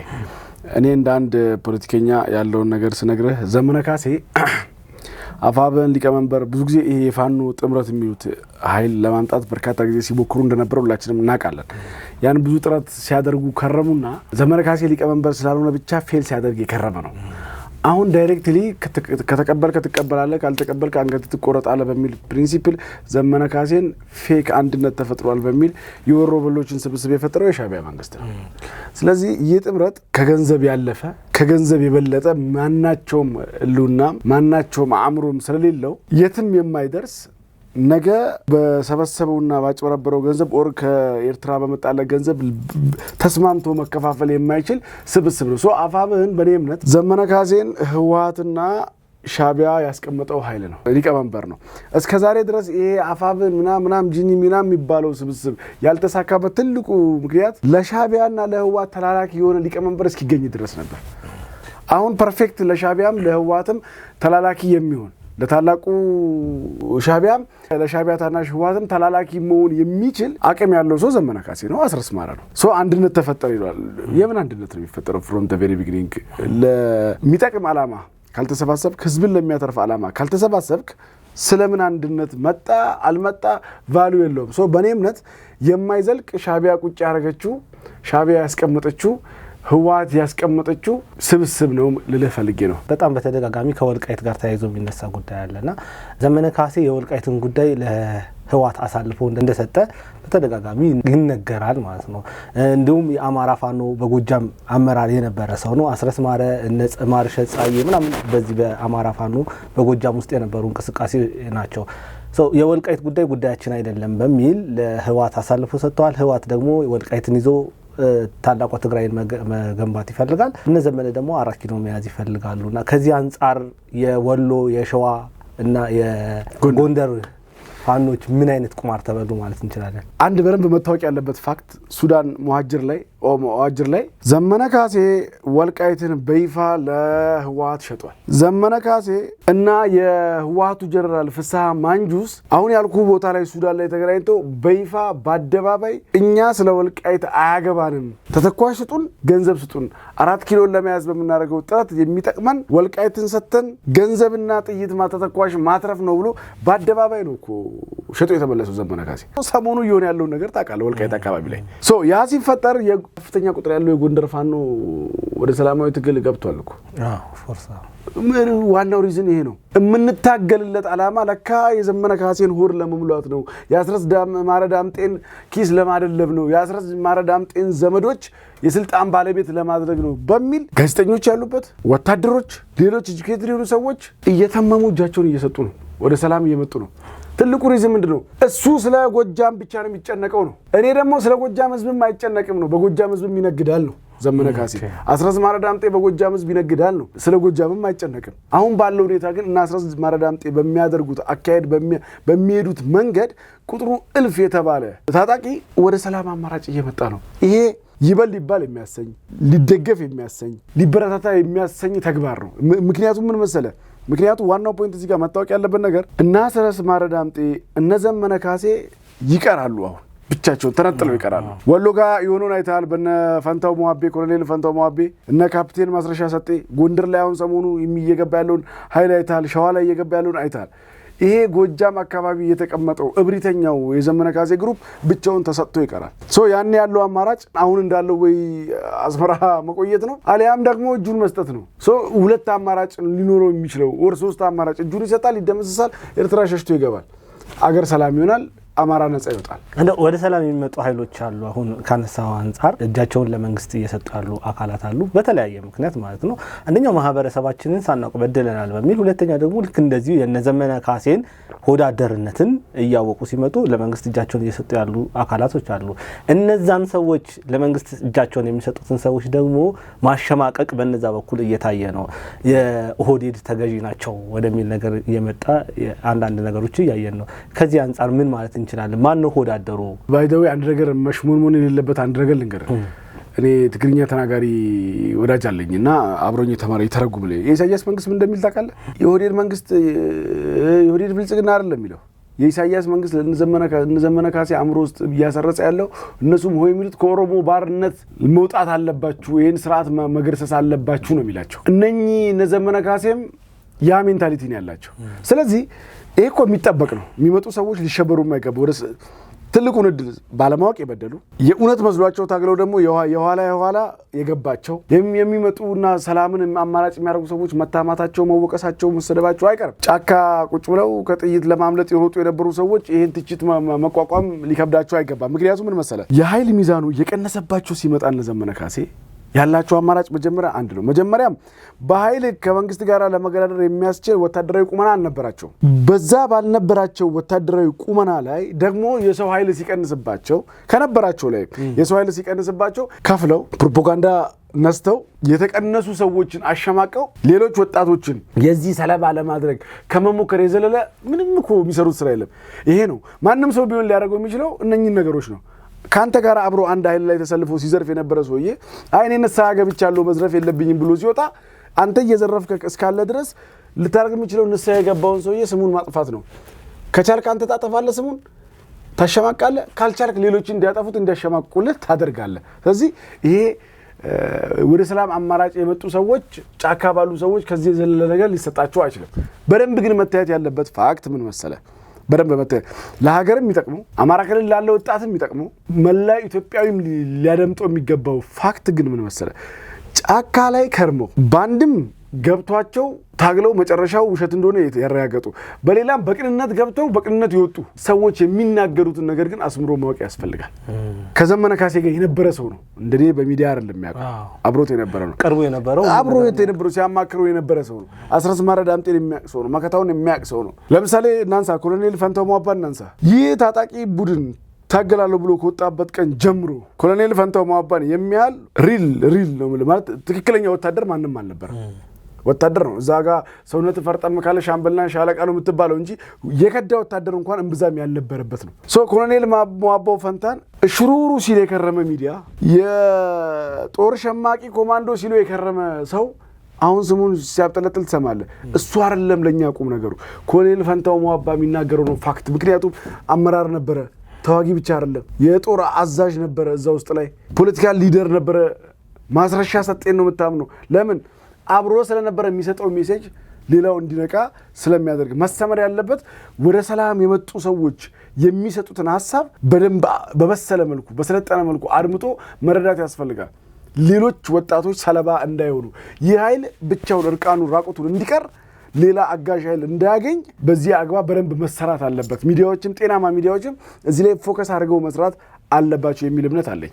እውነት ነው። ያጣ ለማኝ ተሳድቦ ይሄዳል እንዲባለው እነዛኞቹ ስላጡ ሊሳደቡ ይችላሉ። አብሯቸው በነበሩበት ሰዓት እንደነ ኮሎኔል ፋንታውን ጀግና እንደ ማስረሻ ሰጤ ጀግና አልነበረም በእነሱ ሰዓት። ሰው ከከዱ በኋላ ደግሞ በጣም እየተሰደቡ ይገኛሉ። ግን ሪል እውነቱን ያውቁታል። ለምን ወደዚህ እንደመጡ ያውቁታል። ወጣቱ ከነሱ ቢማር የሚል ነገር ነው ያነሳው ሐሳብና በጣም አሪፍ ነው። በአማራ ክልል አለ የሚባለው ችግር ምንድነው? እውነትስ ችግር ካለ ጫካ የሚያስገባ ጉዳይ ነው ወይ ያለው ችግር? ምክንያቱም እንደ አፍሪካ ችግር አለ። ኢትዮጵያ ደግሞ አፍሪካ ውስጥ እንደመገኘቷ ሌላ ችግር አለ። ሁሉም ጋር ችግር አለ። በጫካ ውስጥ አስገብቶ ይሄን ያሉ ጥንቅጥ የሚያስነሳ ነገር ችግር አለ ወይ በአማራ ክልል ውስጥ? አጠር ያለ መልስ ሰጥህ። አንደኛ ዓለም ላይ ባሉ ያደጉ ሀገራቶችም ህዝቦች የሚያነሱት ችግር አለ። አሜሪካን ሀገርን ብትሄድ ችግር አለ። ኢትዮጵያም ተመሳሳይ። አማራ ክልል ብቻ አይደለም፣ በየትኛውም አካባቢ ላይ የህዝብ ችግር ይነሳል አለ። ችግር የለም ልልህ አልችልም። ኢትዮጵያ ከምን ጊዜውም በላይ ጫካ የማያስገባ ችግር ያለባት አሁን ነው። ከየትኛውም ጊዜ በላይ ጫካ እንድትገባ የሚያበቃ ችግር የሌለው አሁን ነው። በሁለት መሰረታዊ ምክንያቶች፣ አንደኛ ካልተመረጠ በምርጫ ተወዳድሮ ከወደቀ ፓርቲ መንግስት አድርጎ የሾመ መንግስት ባለበት ሀገር ውስጥ ከተቃዋሚ ኃይሎች ጋር አብሮ ለመስራት የሚፈልግ መንግስት ባለበት ሀገር ውስጥ አንድ። ሁለተኛ ሸፍተው ጫካ ገብተው ሽብርተኛ ከተባሉ ኃይሎች ጋር ቁጭ ብሎ መነጋገር የሚፈልግ ቁጭ ብሎ ተነጋግሮም ያሳየ መንግስት ባለበት ሀገር ውስጥ የህዝብ ጥያቄ ቁጭ ብሎ ለመፍታት ፍላጎት የለውም መንግስት ብለህ ካልክ ውሸት ነው። ለምሳሌ ህወሓት እዛ ሁሉ እብሪት ውስጥ ገብቶ ህዝብን ለማትረፍ ሲባል የብልጽግና መንግስት ኢትዮጵያን ለማዳን ሲዋጋ የብልጽግና መንግስት ከህወሓት ጋር ቁጭ ብሎ አልተነጋገረም። ኢህአዴግ በዘመኑ እንኳን ሽብርተኛ ካለው ቀርቶ የዓይኑ ቀለም ከደበረው ሰው ጋር ቁጭ ብሎ ተነጋግሮ አያውቅም። ኢቭን ሽብርተኛ ያለውን ኃይልም ከሽብርተኝነት ነፃ የሚያደርግበት የህግ አግባብም አልነበረውም። ያን ሁሉ ያስተካከለ መንግስት ከወያኔ ጋር ቁጭ ብሎ ተነጋግሮ ሰላም ላይ ያስቀደመ መንግስት ባለበት ሀገር ውስጥ ወያኔን የሚያህል እብሪተኛ የለም፣ ትምክህተኛ የለም፣ ባንዳ የለም፣ ወያኔን የሚያህል ማለት ነው። ከዚህ የተነጋገረ መንግስት አማራ ክልል ያለን ችግር ለመፍታት አማራ ክልል ያለው ችግር ዘሴምስትሩ ኦሮሚያ ላይ አለ፣ ኦሮሚያ ላይ ያለ ችግር ዘሴምስትሩ ሴንትራል ኢትዮጵያ ላይ አለ፣ ደቡብ ኢትዮጵያ ላይ አለ፣ ደቡብ ምዕራብ ኢትዮጵያ ቤንሻንጉል ጋሜል የትም አለ። የመልካም መስተዳደር ጥያቄ ይነሳል፣ የመሰረተ ልማት ጥያቄ ይነሳል፣ የዲሞክራሲ ጥያቄ ይነሳል። እነኚህ ጥያቄዎች ናቸው አማራ ክልል ያሉት። ከዛ በዘለለ አማራ ክልል ውስጥ ከሌላው ክልል በዘለለ የሚነሳ ጥያቄ ነው አይታየኝም። የፈለገው ጥያቄ ቢኖር ግን ጫካ ሳይገባ ሊፈታ የሚችል መንግስት እንዳለ 100% እርግጠኛ ሆኜ እነግርሃለሁ። እኔ ሌላው ጋር ያለው ችግር ከሆነ አማራ ክልል ያለው ችግር ማለት ነው ምናልባት በተደጋጋሚ ሲናገሩት የነበረ ነገር ነበር። ወደ ጫካ ሲገቡ በ24 ሰዓት ያባታችንን የሚኒሊክ ቤተ መንግስት እንቆጣጠራለን ምናምን የሚል ሰው ቅድም ካልከው ቃል ጋር ልጠቀምና ጀስት የኦሮሞ መንግስት ስለሆነ ነው ወደዛ ጫካ የተገባው ብለን ማሰብ እንችላለን። አንዱ ፋክት እሱ ነው። በነዘመነ ካሴ የሚመራው ጽንፈኛ ኃይል ኦሮሞን እንደዚህ ይጠላል፣ ፋክት ነው። እስልምናን ይጠላል፣ ፋክት ነው። እኩልነት ይጎረብጠዋል፣ እውነት ነው። ከዛ ባሻገር እስካልከኝ ተላላኪ ነው። እዛ ጋር ያለው በመላላኩ ሆዱን ይሞላል። ታሪካቸውን ዝም ብለህ የዘመነ ካሴን ታሪክ ስታነሳ እኮ 11 እና 13 14 ዓመት ኤርትራ በረሃ ላይ ሲንከራተት የነበረ ሰውዬ ነው። ያላለፈለት ሰው ነው። ምሬ ወዳጆን ውሰድ። ሳውዲ ገብቶ ኑሮን ለማሻሻል የመንበራ ላይ አራት ተይዞ የመጣ ሰው ነው። እነኚህ በአንድ አጋጣሚ ኑሮ ያልሰመረላቸው ሰዎች ተሰባስበው እንዳልኩ በኦሮሞ ህዝብ ጥላቻ ያብዳሉ፣ እንዳልኩ በእስልምና ጥላቻ ያብዳሉ፣ በእኩልነት ጥላቻ ያብዳሉ። ዋናው አባታቸው ደግሞ ኢሳያስ አፈወርቂ ነው። ጥሩ ይከፍላቸዋል፣ ጥሩ ይልካቸዋል። ከዚህ የዘለለ ነገር የለውም። ስለዚህ የአባታችንን ቤተ መንግስት 4 ኪሎ ቤተ መንግስት በ24 ሰዓት እንገባለን ምናምን ብሎ አንዴ ነው ቪዲዮ አይቻል ግባ ነው ያልኩት እኔ ለመሰለ በ24 ወር ፈጅቶበት አንድ ቀበሌ ያልያዘ ስብስብ አንድ ቀበሌ አማራ ክልል ውስጥ የራሱ ግዛት ያላደረገ ሰው ከቀረርቶ ያለፈ ነገር የለውም። ግባ ከቻልክ ጎብኝተህ ትወጣለህ ነው። አይ አለዛዘርዋይስ ግን ሪል ለህዝብ የሚታገል ሰው አጀንዳ ይኖረዋል። አንደኛ በቃ ይሄ ችግር የሚፈታው በጠመንጃ ነው ብሎ ያምናል እኮ አንድ ሰው መብቱ ነው እንደዛ ማማ አምኖ ግን ወደ ጠመንጃ ሲገባ አንደኛ በሀገር ጉዳይ የጠላት ሀገር ተላላኪ አይሆንም። ሁለተኛ የራሱ አጀንዳ ይኖረዋል። ሶስተኛ ባይ ኤኒ ሚንስ ዊዝ ሚኒመም ኮስት ነው የህዝቡን ጥያቄ ማስመለስ የሚችለው። ሚኒመም ኮስት ደግሞ ወደ ውጊያ ከገባ ምንድነው? ድርድር፣ ንግግር ነው። እነ ዘመነ ካሴ ለስርቆት የተሰባሰቡ መሆናቸው የምታውቀው ድርድር፣ ንግግር፣ ክርክር፣ መንግርግር ብሎ ነገር የለም ብሎ ቆለፈ። ለህዝብ የተሰማራ ማን ጫካ የገባ ኃይል ብሎ የሚያደርገው እንዲደራደር እኔን ምቹ ሁኔታ ፍጠርልኝ ከዛ በኋላ እንዲደራደር ብሎ ነው አይደል የሚልህ። እነዚህ ሰዎች አይፈልጉም። ስለዚህ ምንድነው መሰለ እዛ አካባቢ ያሉ ሰዎች ገንዘብ ባይዘው አበደንም 4 ኪሎ እንደማይገቡ ራሳቸው ያውቃሉ እኮ። እነ ዘመነ ካሴ ከ4 ኪሎ ይልቅ የአስመራ ቤተ መንግስት እንደሚቀርባቸው ያውቃሉ። አበደንም አሁን ባለው ሁኔታ አበደንም እንደማይገቡ ያውቃሉ። ግን ዋናው ነገር እቺ ዲያስፖራው ማነሳሻ ጽንፈኛውን ማነሳሻ ገንዘብ ማሰባሰቢያ ፕሮጀክት ናት እንጂ ዋናው ዓላማቸው ለኢሳያስ እየተላላኩ ኢሳያስ የሚለውን ነገር በማድረግ ሀገርን በመፈታተን የራሳቸውን ሀብት ቢልድ ማድረግ የሚፈልጉ ሰዎች ናቸው። ዶክተር አበባው የሚባሉ ግለሰብ አንድ ጥያቄ አንስቶ ነበር ለጠቅላይ ሚኒስትሩ። ለምን ጠቅላይ ሚኒስትር ዶክተር አብይ አህመድ የእርሶ መንግስት ተነጥለው ከወጡ ሰዎች ጋር ይነጋገራል? ብዙ ኃይል ካላቸው ያ ማለት እነ ዘመነን አይ ቲንክ ለመግለጽ የፈለገው ከነሱ ጋር አይደራደርም የሚል ጥያቄ አንስተዋል። ዘመነ ካሴ ደግሞ ቢቢሲ ላይ ወጥቶ በአስረስ ማረ በኩል እኛ ከዚህ በኋላ አንድነት የፈጠርነው ለመነጋገር ሳይሆን ቤተ መንግስቱን ለመያዝና ለመቆጣጠርና ለማሸነፍ ነው የሚል ነገር ነው። ለመነጋገር ፈቃደኛ አይደሉም። ሶ መንግስት ምንድነው ጥፋተኛው? አሁን እንደነዚህ አይነት ግለሰቦች ራሳቸው በሲጀመር ፓርላማ እስካሉ ድረስ የመንግስት አካል ናቸው። እነሱ ምን ሰርተው ነው መንግስትን ይሄን መጠየቅ የሚችሉት ብለን ማሰብ እንችላለን። ያው እኔ ዶክተሩ ጥያቄ ውስጥ ጠይቁም አዝኛለሁ። ለምሳሌ ያዘንኩት አንዳንዴ ፓርላማ ውስጥ የሚነሱ ጥያቄዎች ይሄ ተወዳጅነት ከህዝብ ጥቅም ይልቅ ተወዳጅነትን ለማግኘት ለማትረፍ የሚጠየቁ ጥያቄዎች አሉ። ሌላም አንድ ዶክተር ደሳለኝ የሚባሉ አሉና አንረገል ልንገርህ ይሄ መንግስት ቻይ እኮ ነው። ለምሳሌ ቻይ ነው ማለት እዚህም እዛም ጦር ካነሳካኩ የተነጋገረ ነው። አንደኛ እነ ዘመነ ካሴ ከወሬ ያለፈ የምን ያህል የበላይነት ነው ያላቸው? ምንም ያልገባኝ እሱ ነው። ሁለተኛ ፋኖ የምትለው ኃይል ጋር እኮ እስቲ ነው የሚቸግርህ ነገር ቢኖር ከማጋ እንደምትደራደር ነው። ከእስክንድር ጋር ብትደራደር ዘመነ ያኮርፋል፣ ከዘመነ ብትደራደር እስክንድር ያኮርፋል። ከየትኛው ኃይል ጋር መንግስት እንደሚነጋገር እንደሚደራደር እንኳን ያለ የለ ስብስብ እኮ ነው። አንደኛው ነው ህወሓት የሚሻለው ወጥ ስትራቴጂ አለው፣ ወጥ ቼን አለው። ያ እኮ ያን ያልታደለ እኮ ነው። ሸኔው ቼን አለው፣ ወጥ አመራር አለው። ከሱ ጋር ተነጋገራለህ። ይሄ እኮ መላቅጡ የጠፋው ባቦ ሰም የሚንቀሳቀስ የሰፈር አለቃ የመንደር ጎበዝ ሲባል ሰምታለ ሪል ያለው እኮ እነሱ ውስጥ ነው።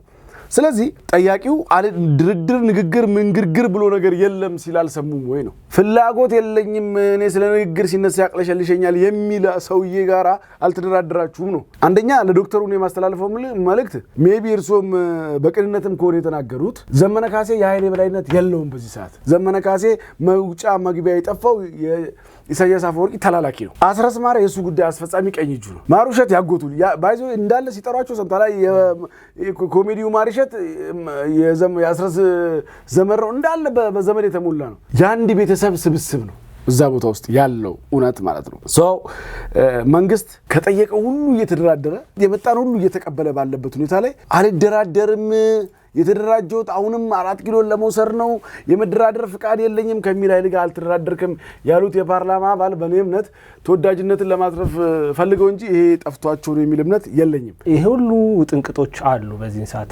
የኢትዮጵያ መንግስት ደግሞ በተለይ የለውጡ መንግስት ከመጣ ወዲያ የኢትዮጵያ መከላከያ ሰራዊት በሚገባው መልኩ የዘመነ ትልቅ እየሆነ መጥቷልና በተደጋጋሚም ጠቅላይ ሚኒስትር ዶክተር አብይ አህመድ የሚናገሩት ንግግር አለ። በአሁን ሰዓት ጫካ ገብቶ ስልጣን መያዝ አይቻልም የሚል ነገር ማለት እዚህ ላይ እንደው ለሌሎችም አካል ጀስት ለፋኖ ብቻም ሳይሆን ሸኔም በጣም ተዳክሟል እያየን ያለው ነገር ነው። ህወሓትም ያ ሁሉ እብሪቱ ጠፍቶ አልቆ ዛሬ ደካማ ለማኝ የሆነ ቡድን ሆኗልና ምንድነው ጠቅለል አድርገህ እዚች ላይ የሆነ ነገር እንበልና ወደሚቀጥለው ብናስመስልኛል። እንኳን ይሄ አገር ውስጥ እዚችም ዛችም የፈላ አማጺ ነኝ ታጣቂ ነኝ የሚል ተዋጊ ቀርቶ ዳይሬክትሊ ሻቢያንም ያዘለ ግብጽንም ያዘለ ተዋጊ የኢትዮጵያ መንግስት አይቀየረውም። ውጊያው ከክላሽም አልፏል። ከዚህ በኋላ ሊኖር የሚችለው ውጊያ የኢትዮጵያ መንግስት መቀየር የሚቻለው በአንድ መንገድ ብቻ ነው፣ በምርጫ። ከምርጫ ውጪ በኃይል ማንም እንደማይቀይረው እርግጠኛ ሆኜ እነግራለሁ። ማንም ሰው አይቀይረው። አንደኛ የኢትዮጵያ መንግስት አሁን ያለበት ሎ ኢንፎርስመንት ሴክተሮች ማለት ነው፣ የደህንነት ተቋማት፣ የህግ አስፈጻሚ፣ የፖሊስ፣ ፌዴራል ፖሊስ የመሳሰሉት መከላከያ ሃይ ሌቭል ነው ያለው ወዳጄ፣ ሃይ ሌቭል ነው ያለው። ሁለተኛ አሁን ያለው የኢትዮጵያ መንግስት እልፍ ቁጥር ያለው የህዝብ ድጋፍ ያለው መንግስት ነው። በኢትዮጵያ ታሪክ ውስጥ ላልተቋረጡ ጊዜያት ያህል የህዝብ ድጋፉ እየጨመረ የመጣ መንግስት ቢኖር የብልጽግና መንግስት ነው፣ የዶክተር አብይ አህመድ መንግስት ነው። የእሳቸው መንግስት ከትላንት ዛሬ ከዛሬ ነገ የህዝብ ቁጥር እየጨመረ ነው የመጣው። በርካቶቹ ተቃዋሚ ነን፣ ሰላማዊ ታጋይ ነን፣ ቀን ማታ የሚያስታጥቁ ኃይሎች ራቁታቸውን የቀሩት አደባባይ ላይ የተሰጡት በዚህ ምክንያት። ስለዚህ ጫካ ገብተህ ትሞት ይሆናል እንጂ ትላንት እንደሞተው ሀቢብ ዩሱፍ እንደተባለው የክፍለ ጦር አዛዥ ሰሜን ወሎ ላይ ትሞት ይሆናል እንጂ እስክትሞት ድረስ ህዝብ ታሰቃይ ይሆናል እንጂ አሊያም በቁጥጥር ስር ትውል ይሆናል እንጂ በሰላማዊ ትግል ሐሳብ ሽጠ ምርጫ ተወዳድረ ህዝብ ልብ ውስጥ ገብተህ ተድላት ተጎዝጉዘ ከዶክተር አብይ አህመድ መንግስት የተሻለ ተቀባይነት አግኝተ ካልተመረጥክ በስተቀር በጠመንጃ የሚታሰብ አይደለም። በጭራሽ ማህበረሰቡ ላይ ምን አይነት ተጽዕኖ ሊፈጥሩ ይችላሉ? በተለይ የአማራ ወጣት ላይ የአማራ ወጣት ምን መንቃት አለበት?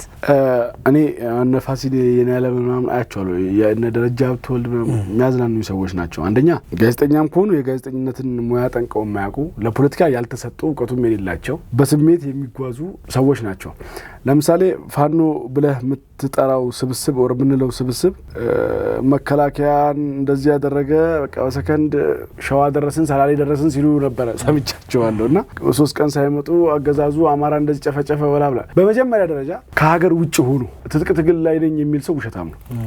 ከሀገር ውጭ ሆኖ ትጥቅ ትግል የሚደግፍ ሌባ ነው፣ ገንዘብ ሰብሳቢ ነው። አሁን ስማቸው የማይጠራ በየዩቲዩብ የሚርመጣመጡ ሌቦች ናቸው። የትጥቅ ትግልን ትክክል ነው ብሎ ያመነበት ውጭ ያለ ካለ ወንድ ከሆነ መግባት ነው። መጥቶ ከፓርላማ ሸሽቶ አሜሪካን ሀገር ከመሄድ ጫካ መግባት ነው። አሜሪካ ቁጭ ብሎ ትጥቅ ትግልን ሰፖርት ያደረኩ ነው የኢትዮጵያ ችግር በትጥቅ ካልሆነ አይፈታም የሚል ጉረኛና ውሸታም መግባት ነው። ካልገባ ውሸታም ነው፣ ሌባ ነው። ስለዚህ ሁለት ፐርፐዝ ነው ያለው። አንደኛ ወጣቱን ያነሳሳል፣ ሁለተኛ መንግስትን ይሰድባል። ወጣቱን ያነሳሳል፣ መንግስትን ይሰድባል። በዛ መሀል እይታው ከፍ ይላል፣ ገንዘብ ያገኛል። ሉክ እኔ አንድ ነገር በግልጽ የምናገረው ነገር ሲቪሊያንን ለይቶ መከላከያ ማጨድ አለበት። እነዚህ መምታት አይደለም በእኔ እምነት ማጨድ አለበት። አንድም ሲቪሊያን ግን የሚገል መከላከያ እንደሌለ እርግጠኛ ሆኜ እነግርሃለሁ። ዲሲፕሊኑም አይፈቅድለትም። ገብቶሃል? ስለዚህ አሁን ነፋሲን ያለ ምናምን እንደዚህ የሚሉት ያቃሉ እንደማይቻል ባይዘው ኢትዮጵያ መንግስትን አሁን ባለበት ሌቭል የጠቅላይ ሚኒስትር ዶክተር አብይ አህመድ መንግስት በኃይል መናድ እንደማይቻል ያቃሉላችሁ። ካሙራቸው በላይ ሆኗል። አይ ቲንክ ካቅማቸው በላይ ነው ለመሰለ። ይህ ሰው በተግባር የሚሰራ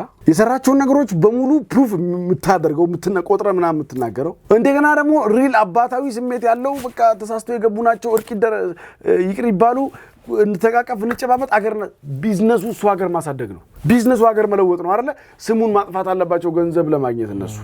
ይሄ ካልሆነ በስተቀር አማራ ክልል ያለ ወጣት መስማት ያለበት ፋክት ብዙ ጊዜ ይባላል። ፋሲል የኔዓለም ልጆቹን በቪኤት ነው ትምህርት ቤት የሚልከው። ፋሲል የኔዓለም ልጆቹን ኬክ ነው አማርጦ የሚያበላው፣ በርገር ነው አማርጦ የሚመግበው።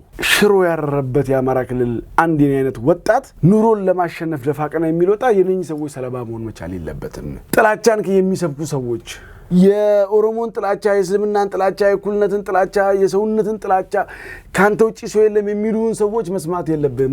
ትርፍ ስለሌለው ነው። ትርፉ ወደ መገዳደል ነው የሚያመጣው፣ ወደ መተላለቅ ነው የሚያመጣው። በአሁኑ ሰዓት እውነት የበታች ሆኖ መኖር የሚቻልበት ታይም ላይ አለ። ሁሉም እኩል ነው የሚፈልገው። የበላይ ሚሉን የሚል አለ ወይ? እኔ ያደረገልኝ ገረ ኢትዮጵያ ውስጥ የተቀበረ ላይነሳ ተቆፍሮ የተቀበረ ነገር ቢኖር የብሔርና የሃይማኖት እኩልነት ጉዳይ ነው። የብሔርና የሃይማኖት እኩልነትን ሚስ አንደርስታንድ አድርጎ አንዱ እምነት ሀገር የሚዘውር አንዱ ብሔር ሀገር የሚዘውርበት ጊዜ ላይመለስ አክትሟል።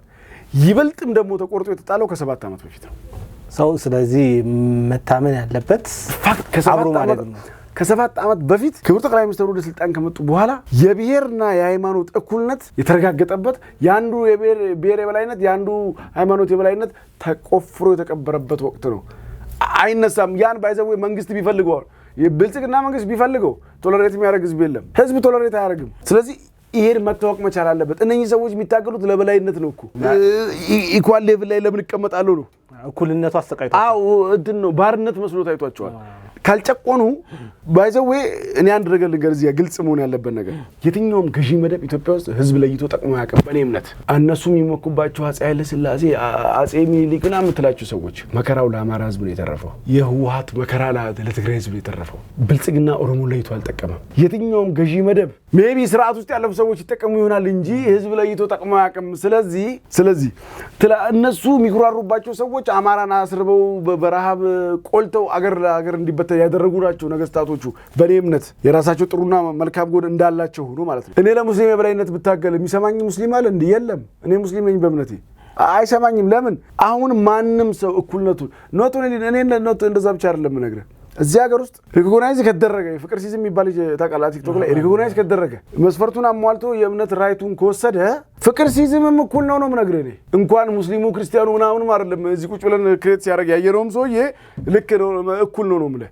ይህን እኩልነት ካልተቀበልክ ያው ስትወራጭ ትኖራለህ። ምንድነው እስክትመታ ድረስ ማለት ነው። ይሄ ነው ያለው ነገር። እንደው ጀዋር ለኦሮሞ ህዝብ ሆነ ለኢትዮጵያ የተለየ ነገር ሰርቷል ብለን የምታስበው ነገር አለ? ጀዋር መሐመድ አዎ፣ እስቲ ምን ሰርቷል?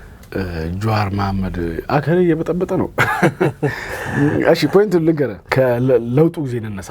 ከለውጡ ወቅት ላይ ስንነሳ ጠቅላይ ሚኒስትር ዶክተር አብይ አህመድ እና ጓደኞቻቸው ከውስጥ ወደ ውጭ ለውጥ ለመፍጠር ሲጥሩ የማይካድ የሚዲያ አስተዋጽኦ ነበረው። ጀዋር መሐመድ ያን በማጉላት ተደራሽ እንዲሆን በማድረግ የሚዲያ አስተዋጽኦ ነበረው። ይሄን የሚክድ ሰው ያለ አይመስለኝም። ኢንቴንሽኑ ግን አሁን ሲገባኝ ለስልጣን ነበረ፣ ለኢትዮጵያም አይደለም፣ ለኦሮሞም አይደለም። ኢንቴንሽኑ በዛ ግርግር ውስጥ የስልጣን ባለቤት ለመሆን ነበረ። ሪል የሰብአዊ መብት ተሟጋች ሪል የህዝብ ተሟጋች ሆኖ ግን አልነበረም። እሱ ምንም ያስብ ምንም አስተዋጽኦ ግን ነበረው። በወቅቱ ለኛ ጠቅሞናል፣ ለለውጡ አስተዋጽኦ ጠቅሞናል። ሚዲያ ላይ ከኢንቴንሽኑ ውጪ ነው። የሱ ቀመር የስልጣን ባለቤት ነው። ሆ ብሎ መጣ፣ ላፕቶፕ ሰጠው አለ፣ አገር ይያዝልኝ አለ፣ ምን አለ። የተረጋጋ ሰውም አይደለም። የስልጣን ባለቤት እንዳልሆነ ሲያቅ አኩርፎ ወጣ፣ ታሰረ፣ አኩርፎ ወጣ።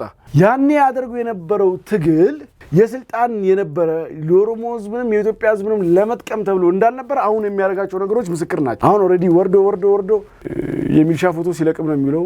በየጤና ጣቢያው አንድ ሰሞን የጤና ባለሙያዎች ምናምን የኢትዮጵያ ወረዳዎች በሙሉ አልቀሩም። እነሱም ፖስት ሲያደርግ ነበር። እኔ በ8 ሰዓት ጋፕ ውስጥ ከ400 ምናምን ፖስት በላይ አይቻለሁ በሱ ፖስት ማለት ነውና ጀዋር መሐመድ ስሙን ማልጠረው ኢጎ ውጥር ያደረገው ልጅ አለ።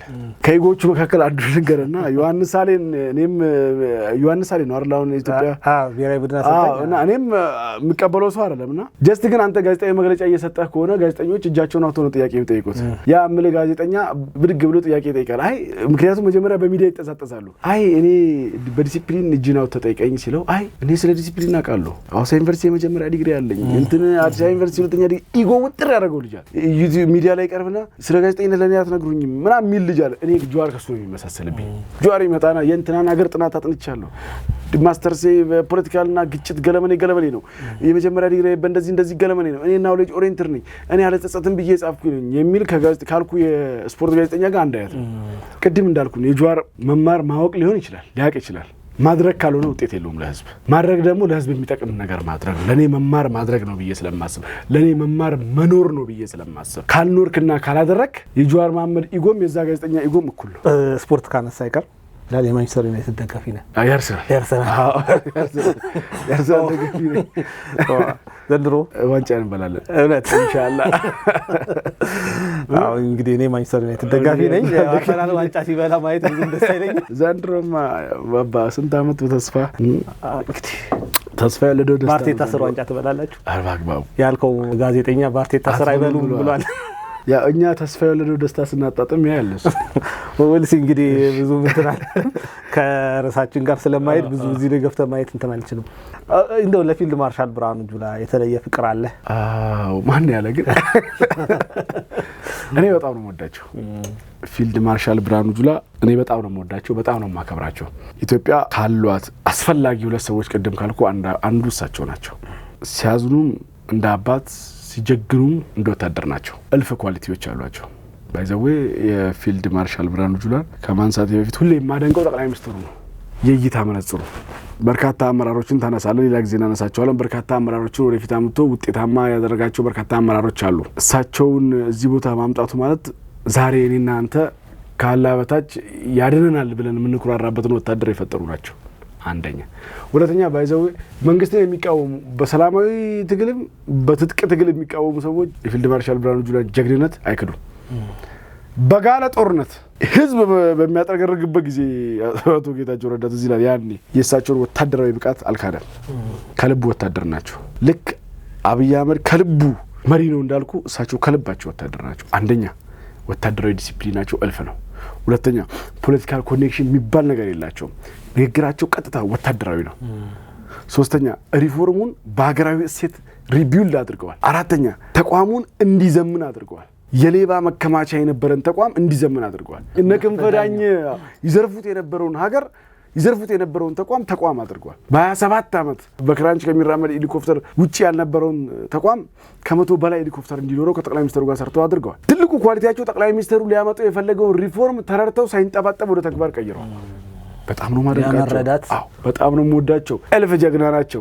ንግግራቸው ወታደራዊ ቴስት አሉ እንትን ነው ይሄ ወታደር ሲያወራ ፍል ለፊት ነው አይደል ይከለኩ አባቱ ድሮ ሰፈር ስናደግ አባቱ ወታደር ነው ከዲሲፕሊን ይወጣ ነገር አይፈልግም አባቱ ወታደር ነው ፍል ለፊት ነው የሚናገረው እንትን አባቱ ተብለን ነው ስናደግ የነበረው ያን ነገር ፍል ለፊት ያለው ምን ያደርጋሉ እሳቸው ፍል ለፊት ነው የሚነግሩ ይሄ ያልሆነበት ምክንያት ይሄ ነው ማሽሞንሞን የለውም መዋሸት የለውም ምን የለውም ይሄ መራ አለ ይሄን መረ አስተካክል ይሄን መረ ቁረጥ ይሄን ፈጽም ስለዚህ እኔ በጣም ነው የምወዳቸው ኢትዮጵያ በሚያስፈልጋት ጊዜ ያገኘችው የጦር መሪ ነው ጥሩ በጣም እኔ እዚህ ላይ ማንሳት ፈልገው ጠቅላይ ሚኒስትር ዶክተር አብይ አህመድ ምን አለዋት እኛም ማናየው እሳቸው የሚያዩት እኔ አንዳንዴ ባስተሳሰብም የሆነ የረጅም ዓመት ድቀት እንዳለ ነው የሚገባኝ ምክንያቱም ነፊልድ ማርሻል ብርሃኑ ጁላ ክብርት ከንቲባ አዳነች አበቤን ያመጣበት መንገድ እነሱም ደግሞ የሱ ጭንቅላትን የተረዱበት መንገድና ለውጥ ለማምጣት የሞከሩበትን ሁኔታ ስናይ መሪ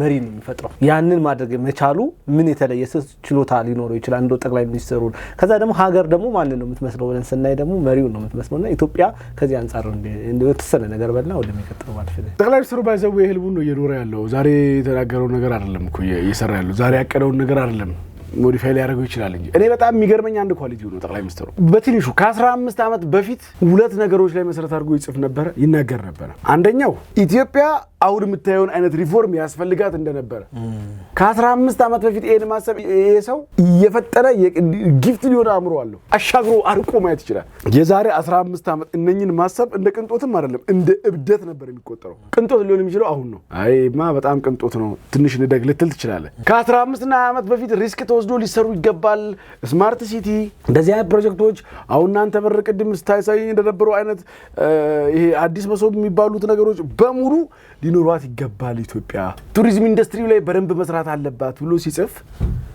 አድማጭ አልነበረውም ሁለተኛ ኢትዮጵያ እንደዚህ አይነት የሰለጠነ የበሰለ አመራር ያስፈልጋታል ከስርቆት የጸዳ ሀገራዊ መግባባትን መፍጠር የሚችል ሀገራዊ አንድነትን ማምጣት የሚችል ስለ ሀገር የሚጨነቅ በሃይማኖት በብሔር በጎጥ በመናም ውስጥ የማይወሸቅን አመራር ያስፈልጋታል ስለዚህ ጠቅላይ ሚኒስትሩ በሁለት ነገር ራሱን ሲያበቃ መጥቷል አንደኛ ድሪሞቹን ሲጽፍ መጥቷል ሁለተኛ ራሱን በዲሲፕሊን ሲያበቃ መጥቷል እንዴትኛውም ዓለም መሪዎች ኢዲሲፕሊን ተግባሮችን አታገኝበትም አይጠጣም አይቀምም አያጨስም 24/7 ስራ ላይ ነው አይረን ማን የሚባል አይነት ሰው ነው ለአሉባልታ ለሐሜት ለወሬ ጊዜ ያለው ቢኖረው በ7 አመት አጀብ የሚያስብለው አመጣም 7 አመት ሲመች ተዝናንተ ለመጨረስም አይበቃም እንኳን ስራ ሰርተ ተዝናንቶ ለመጨረስ ስልጣንን ለማጣጣም ለመዝናናት የሚጠቀሙ ሰዎችን አይነት አይታላ እንደዛ እንኳን ለማጣጣም በማይበቃ ጊዜ ላይ የኑ ለውጥ ያመጣ ሰው ነው ራሱን በዲሲፕሊን ሲያበቃ መጣ ምን አይነት አመራር መፍጠር እንዳለበት ኢትዮጵያ ምን አይነት ፕሮጀክቶችን መስራት እንዳለባት የኢትዮጵያ ኢኮኖሚ እንዴት ከየትኛው ወደ የትኛው ሽፍት ማድረግ እንዳለበት የኢትዮጵያ ፖለቲካል ሲቹዌሽን የትኛው መከተል እንዳለበት ሲጽፍ የመጣ ሰው ነውና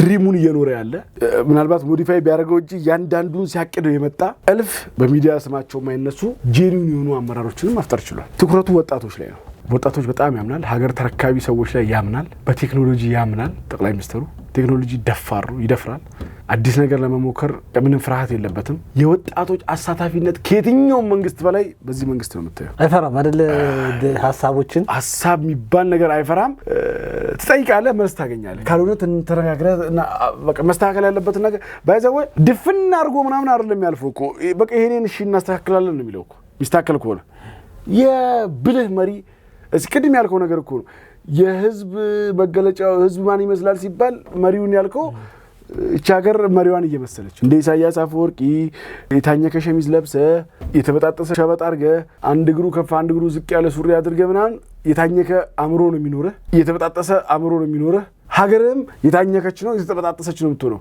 ኤርትራ መሪዋን ነው የምትመስለው ኢትዮጵያ መሪዋን ነው እየመሰለች ያለችው ወሮፍ ኢንሻአላህ ከዚህም በላይ ትመስላለች የብልጽግናን ስራ የሚናገረው ብልጽግና በልዩነት ስለሚከፍለው ነው ይባላልና ይከፍልካል ካልተከፈለስ ለምን የዚህን ያህል ጊዜ ሰተ በዚህ ያህል ደረጃ ስለ ብልጽግና ለማውራት ፈለክ እኔ ቁርጥ ያለ ነገር ልመልስልህ ከፍሎኛ አቅም በዚህ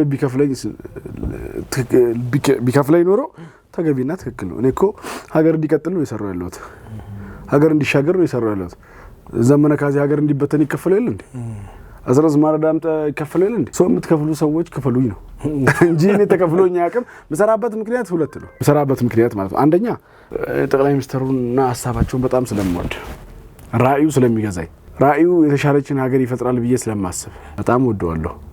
ራእዩን ደግሞ እጅግ በጣም ሁለተኛ እምኮራበትን እምመካበትን ወታደር የፈጠሩትን ፊልድ ማርሻልን ስለምኮራ በተቋሙ ስለምወድ አልሐምዱሊላህ ሊከፈል የሚገባ ልጅ አይደለም። በግሌ ነጋዴ ነኝ። ሲሆን ለብልጽግና ነገር ካስፈለገው ለፓርቲው ያረጋለሁ። አይከፈለኝም። እምሰራው ግን ባለኝ ታይም ተምሬያለሁ። ሀገር ቤተሰብ ምናምን ኢንቨስትመንት አድርጎብኛል። አሁን ካንተ ጋር ሳወራ የደውለው አባቴ ኢንቨስት አድርጎብኛል። ባለኝ ጊዜ ራሴንም ሀገሬንም መጥቀም እንዳለብኝ ሲነገር ነው አባቴ ያሳደገኝ። ኪሴ እንዲሞላ ብቻ አይደለም ሌሎችም ኪስ እንዲሞላ የሌሎችም ህይወት እንዲስተካከል የሌሎችም ህይወት እንዲሰምር አገር ሰላም እንድትሆን እኔ ያገኘሁትን ሰላም ሁሉ ኢትዮጵያዊ እንዲያገኝ ማድረግ ያለብኝን እንዳደርግ አድርጎ ሲመክር ያሳደገኝ አባት ነው ያለኝ። ስለዚህ አባቴ ያንን ብሎኝ አድጌ ዛሬ የህግ ባለሙያ ነኝ፣ ነጋዴ ነኝ፣ ፍሪ ታይም አለኝ። እዛ ፍሪ ታይም ውስጥ ብልጽግና እየሰራ አይደለም ፋክት እየሰራ ነው። የብልጽግናን ስራ ለመናገር ህሊና ብቻ ይበቃል። ለምን ይከፈላል? ኦነስትሊ ስፒኪንግ ይከፈል አይከፈልም አላውቅም። እኔ በጣም እታማለሁ። እኔ አንድም ኮኔክሽን የለኝም። አንድ ነገር እዚህ ጋር ማንሳት ፈልገው የቲፒኤልኤፍ መንግስት ለእንደነዚህ አይነት ሰዎች ይከፍል ስለነበረ እኔ ቢሊየነር ነበር እኔ ቢኖር ከዛ ጋር ተያይዞ የብልጽግና የሚከፍል ይመስላችኋልና አሁን ያኔ እሱ በነበረ ሰዓት ተማሪ ነኝ ዩኒቨርሲቲ ምናምን አሁን ባለው ሁኔታ ፋክት ስነግርህ ማለት ነው በእውነት ነው ምንም አይነት ኮኔክሽን የለኝም። የውሸት ምናምን አይደለም። ክፈሉኝ። አሁንም ካሜራ ላይ እየተናገርኩ ነው። ክፈሉኝ። ለዘመነ ካሴ ሀገር ላይ ያፈርስ የተከፈለው ነው። እኔ ሀገር ለማጽናት ነው የተናገርኩ ያለው። ስለዚህ ክፈሉኝ። ምን ችግር አለው? ያን ሳይሆን ፋክቱ ግን ብልጽግና ሊከፍል አይችልም። እርግጠኛ ነኝ የምነግርህ በሁለት ምክንያቶች። ብልጽግና ቢከፍል እነ ጀዋር አኩርፋ አይወጡም ነበር። እነ መሳይ መኮንን አኩርፋ አይወጡም ነበር። ብልጽግና ቢከፍል ዲቤስ ለመታለት ብልጽግና ቢከፍል አኩርፎ የማይወጡ እነ ሚልኬሳ ምናምን ትላቸው በሙሉ አኩርፎ አይወጡም ነበር።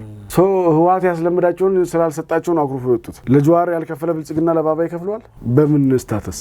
ከዚህ አንጻር ቢታይ ብዬ ጀስት ፖለቲከኛ አይደለም። በጣም የሚነሳ ሰው አለ መግባት ይፈልጋል የሚል ወሬ ስለሰማሁኝ ነው። ጀስት የሚመጥኑ ሰው ባይዘው እንትኑ እዚያ መደነቅ ያለበት ነገር ይሄን ትሬንድ ያመጡት ጠቅላይ ሚኒስትሩ ናቸው። እኛ ሀገር ከምርጫ ከወደቅ በኋላ 5 ዓመት የራስን ስራ ነው የሚሰራው። ቼክ የሚያደርግ ሰው የለም። ምርጫ ካላለፉ ሰዎች ግን ሰሌክት አድርጎ ማን የተሻለ ሊያገለግል ይችላል ሀገርን። ፓርቲው እኮ ሰው ጠፍቶት አይደለም። ትምህርት ሚኒስትር አድርጎ የሚሾመው ሰው ጠፍቶት አይደለም። ፓርቲው ብርሃኑ ነጋ ከሌላው በተሻለ ይመራሉ ተብሎ ታስቦ ነው። ብርሃኑ ነጋ ደግሞ መንግስታዊ ህዝባዊና መንግስታዊ አደራ ለመወጣት የፓርቲ አባል መሆን በማይጠይቅ ቦታ ላይ ቢሰሩና ሀገር ቢያገለግሉ ለሀገር ይጠቅማል ብሎ የሚያስብ አንተ ትችት የማይፈራ አዲስ ነገር የማይሰለቸው ምሎ እኮ ለዚህ ነው ጠቅላይ ሚኒስትር። ይሄ እኮ መለመድ ያለበት ትሬንድ ነው። 2 ሚኒስትሮች አይደል ያሉ 2 ሚኒስትር 3 ሚኒስትር አይደል 10 ሚኒስትር እንኳን ቢሆን 5 ሚኒስትር እንኳን ቢሆን የማይፈራ ሰው መለመድ ያለበት ነው። ራይት ፐርሰን ኢን ራይት ፖዚሽን ነው በቃ የሚያስበው ሰውየው። ከየትም ይምጣ ከየትም ለዚህ ቦታ ባሪያስ ያገለግላል አያገለግልም፣ ባባ ያገለግላል አያገለግልም የጠቅላይ ሚኒስትሩ እይታና ይሄ እጅግ በጣም በኢትዮጵያ ታሪክ ታይቶ የማያውቅ ሊለመድ የሚገባው ሊበረታታ የሚገባው እውነት ነው ለማለት ፈልጌ ነው እንጂ ምናልባት ጠቅላይ ሚኒስትሩ ጀስት አሳትፈናል ለማለት ሳይሆን ከተቃዋሚ ፓርቲዎች ሰዎችን የወሰዱት ጀስት ስለሚገባቸው ነው ብለን ነው የምታስበው። ትምህርት ሚኒስቴር እኮ የተሳትፎ ተቋም አይደለም። ሜቢ ብዙዎች እንደዛ ስለሚሉ ነው። ሌሎችም ነው ትምህርት ሚኒስቴር የተሳትፎ ተቋም አይደለም። እኔ ይገባኛል። በቃ ስትሮንግ የሆነ ተቋም ነው። ትውልድ የሚቀረጽበት ተቋም ነው። ሰው ኃላፊነት ሲሰጡ የሚሰራ ሰው አዎ፣ በዛ ልክ መረዳት አለባቸው። ትልቁን የሀገር አስተዋጽኦ የሚያበረክት ተቋም እኮ ነው። ትውልድ የሚፈጥር ተቋም ነው። ጠማማም ጥሩም ትውልድ መፍጠር የሚችል ተቋም እኮ ነው። ስለዚህ ትምህርት ሚኒስቴር ማለት ከጠቅላይ ሚኒስትሩ ቀጥሎ እኮ እዚችን ሀገር ውስጥ ትልቅ ኢምፓክት ያለው ምናልባትም ትውልድ በመፍጠር ከማንም በላይ ተጽዕኖ ማሳደር የሚችል ተቋምን አሳልፈው የሰጡት ለተሳትፎ ሳይሆን ለተግባር ስለሆነ ነው። ያንዳንዱን የኢትዮጵያን ተቋማት መምራት የሚችሉ ሰዎች ኦሬዲ የሚወጡት ከትምህርት ሚኒስቴር ነው። እሺ የአማራ ክልል ምን የተሻለ ነገር አግኝቷል ብለህ ታስባለህ? ጀስት እነ ፋኖ ተጎርተናል ነው የሚሉት፣ ግን አንተ የተሻለ ነገር አግኝቷል ብለህ የምታስበው ነገር አለ? ሜቢ ከህወሓት በነበረበት ሰዓት ላይ ያላገኘውን ነገር። ህወሓት በነበረ ሰዓት የአማራ ክልል መንግስት የህወሓት ተላላኪ ነበር። ህወሓት በነበረ ሰዓት የነበሩት አሁን አማራ ክልል የራሱ መንግስት አለው። በአብይ አህመድ ጊዜ ማንም ጣልቃ የማይገባበት በራሱ ልጆች ይተዳደራል። ማንም ጣልቃ አይገባበትም።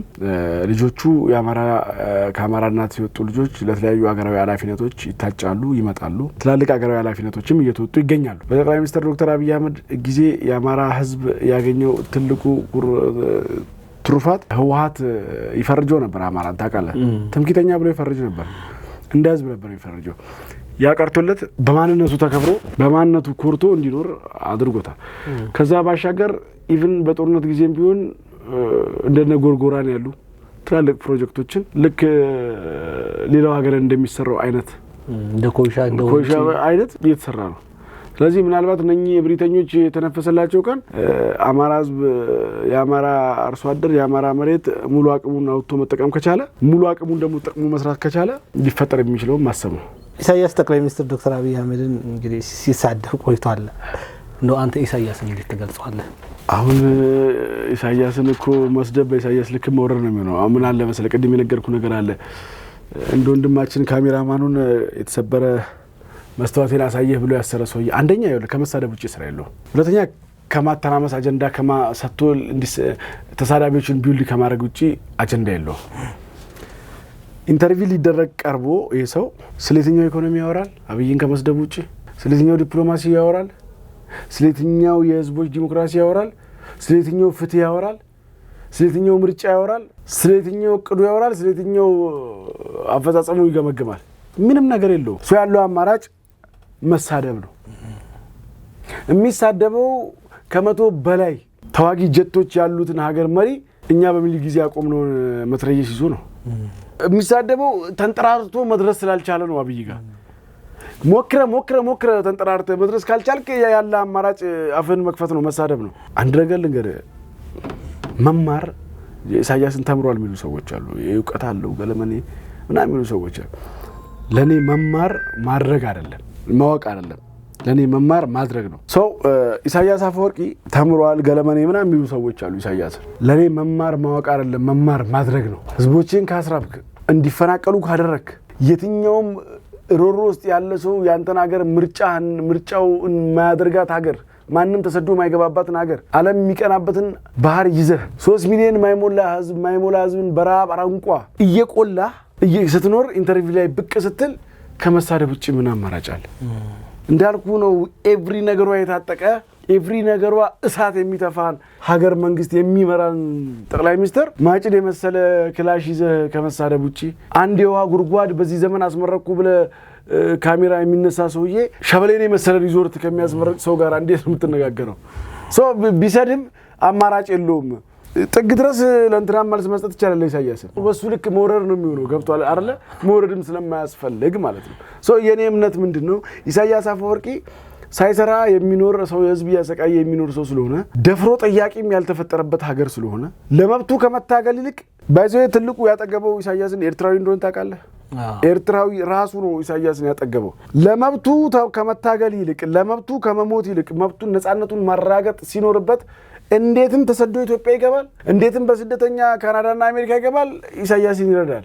ራሱ ያጠገበው ነው። ስለዚህ እኔ አሁን ይበሌ ነው ብለው አያሳዝነኝም። እንደ ህዝብ ኤርትራ ህዝብ ለማሰለም ማያሳዝነኝ ኢሳያስን እልፍ ዲያስፖራ ይረዳል። እንትና አይደለም ይሄ እንርዳው አይደለም፣ በመግባባት ጎፈንድ ቤተሰብስቦ ኢኳል ይረዳል። አንዱ አላማቸው ተሰደው መጠለያኖቻቸውን ኢትዮጵያን እንዲመታላቸው እንዲያጠፋላቸው ገንዘብ ቢውልድ የሚያደርጉት የኤርትራ ስደተኞች ናቸው። የኤርትራ ስደተኛ ኢትዮጵያ በራስ ብዙ ጊዜ ያነሳዋል።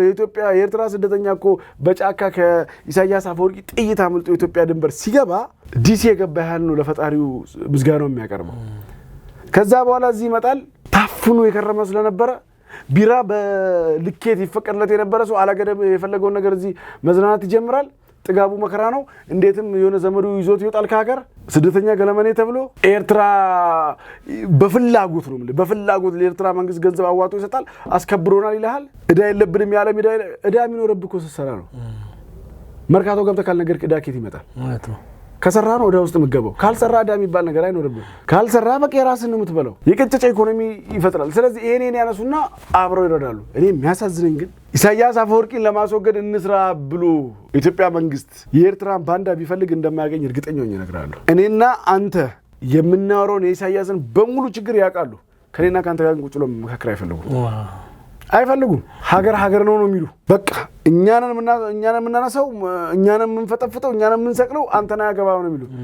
እኔ በጣም የሚገርመኝ የኛ ባንዳዎች ደግሞ እጅም እግራቸውንም አስረው ለመላላክ የሚሉ ናቸው። ለምን ኢትዮጵያ ሁሉ ነገሯን ሰጣቸው። በጣም ያናድ ደግሞ ኤጁኬትድም ሆኖ እኮ ተምረው ሰው እንዴት ተምሮ ባንዳ ይሆናል? ሀጂ ሰው እንዴት ተምሮ ባንዳ ይሆናል? ሁለተኛ አንተ ፊደል ከቆጠርክ ኦኬ ባንዳነትም እኮ እንትን አለው ይሄ ወግ አለው በኔ እምነት ፊደል ከቆጠርክ ባንዳ መሆን ካልቀረ ምን አለ ካንተ ሀገር ከተሻለ ሀገር ጋር ባንዳውን አትላላክ ካንተ ሀገር የተሻለ ምርጫ የሚያደርግ ካንተ ሀገር የተሻለ ዲሞክራሲ ያለው ካንተ ሀገር የተሻለ የሆነ ነገር ካለው ሀገር ጋር ባንዳ አትሆንም ከታማ አይቀር መርመጥመጥ ካልቀረ ማለት እነኚህ እኮ የኛዎቹ መርመጥመጣቸው ሌላ የሚርመጠመጡበት ቦታ አምር ከሁሉም እኮ ከሁሉም ያጡ ናቸው እኮ ሁሉንም አላህ የበደላቸው ናቸው እኮ ገንዘብ ብቻ አምሯቸውን ያወረው ስለዚህ ጀራሊ ከኢሳያስ አፈወርቂ ያከዋልክ እኛ ባንዳዎች ዩቲዩብ ላይ በየዩቲዩብ በየሚዲያው መተው እነ ዘመነ ጋዜን ጨምረው ውጭ ያሉትን በብራም ቁጭ ኢሳያስን ነው ንግግራቸው ውሎን ንገረኝና ማንነትህን ነግርሃለሁ ነው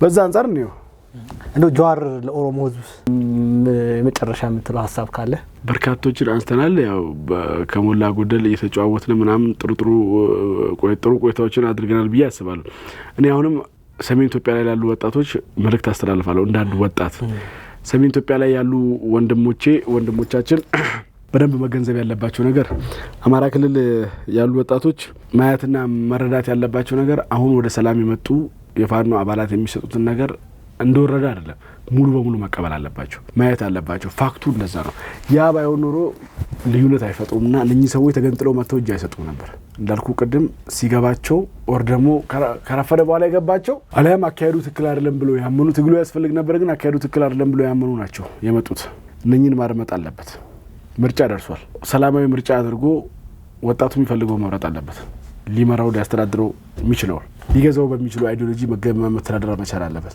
ትግራይ ክልል ያሉ ወጣቶች በደንብ ማወቅ ያለባቸው ነገር ያ ወጣት የተናገረው ንግግር እኔ እስከዛሬ አምሮ ላይ ማለት ፊት ላይ የሚመጣ ልጅ የገደሉት ልጅ የኔ ጓደኛ አለ አብሮኝ የተማረ ትግራይ ውስጥ ያለ ልጅ አሁን ሆነስትሊ ስፒኪንግ ክራንች የተቸገረ ዊልቸር ቅርብ ቀን ነው ጓደኛችን የላከለት ቅርብ ቀን ነው አብራችሁ የተማረው ስፖርት ይሰራ የነበረ ምን ይመሰለ ፊዚካሉ ደስ የሚል ጎበዝ ተማሪ የነበረ ልጅ ነው አብሮኝ የነበረ ልጅ ነው ዛሬም ደብረጽዮን በቪኤት ሄዳል አካሉ ጤናው ሙሉ ተጠብቆ ለምድራዊ አደጋዎቹ በሰው ተጠብቆ ጀሪያ ያደርጋል ስለዚህ የትግራይ ወጣት ከነኛ አይነት ሰዎች ጋር መሰለፍ መቻል የለበትም ትግራይ አዲስ ሐሳብ የሚደፍር አዲስ ሐሳብ የሚያራምድ ከዘመነችው ኢትዮጵያ ጋር ሊራመድ የሚችል ሐሳብ የሚያመጣ መሆን መቻል አለበት ለትግራይ ወጣቶች አደራምለው በመለስ ጭሰኛ በነበረው የሻቢያ ሰው የኤርትራ ሰዎችና በሻቢያ በፋኖ ጥብረት ኢትዮጵያን ለማውደም በሚደረግ እንቅስቃሴ ውስጥ አስተዋጽኦ ኑሯችሁ የታሪክ ተወቃሽ እንዳትሆኑ አንደኛ ሁለት ነገር ነው መጣጣ አንደኛ